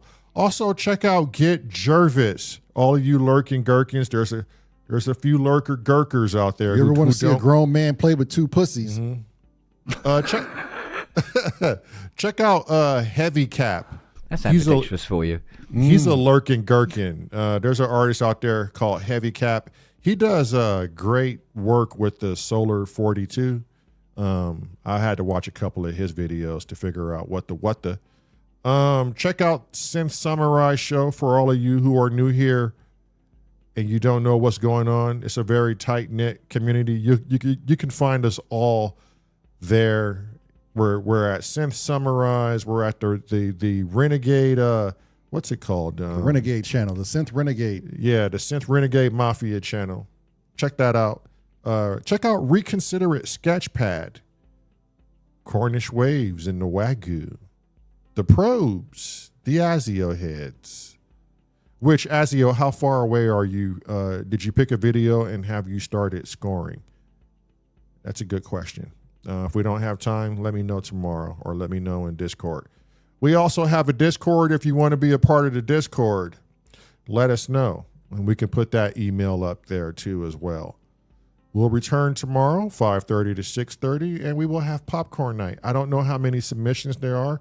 You're going to have to tune in and fucking watch, you twats. Plain and simple. And I think that's about it. Check out the Crazy Rabbit. Just check everybody out, would you? They're all here for you to check them out. They don't have a YouTube channel for no fucking reason. Yeah, they're all insanely talented. You won't be disappointed. All of trust them. me. Yeah, you will Yeah. not be disappointed. All of them. Shit, check out Keith in Watford. What a funda. Oh, That's yeah. that's another underestimated or underrated Musician. musician. Keith is glorious. Von Glorious. Von Glorious, brother. Vanglorious. El Glorious. Yeah, Wagyu, there's a video to score. It's in Discord, and there's a choice of 3. So choose the one you want, sir. Oh yeah, we've got to follow up the old scoring with the Spong, haven't we? We are Eastern Standard Time, Sketch. Azio's saying he's not seeing the video. Oh, maybe she didn't put him up quite yet. Let me check her out and see if she. Is there a massive rush anyway? Yeah, I don't know, Kit. It's like you said, we don't want to wait too long to do it. You know. Yeah, that's true enough. Yeah. Yeah. All right, everybody. As he would always say about this time, love you. Bye. Love. Bye. Take care. See you, Ken.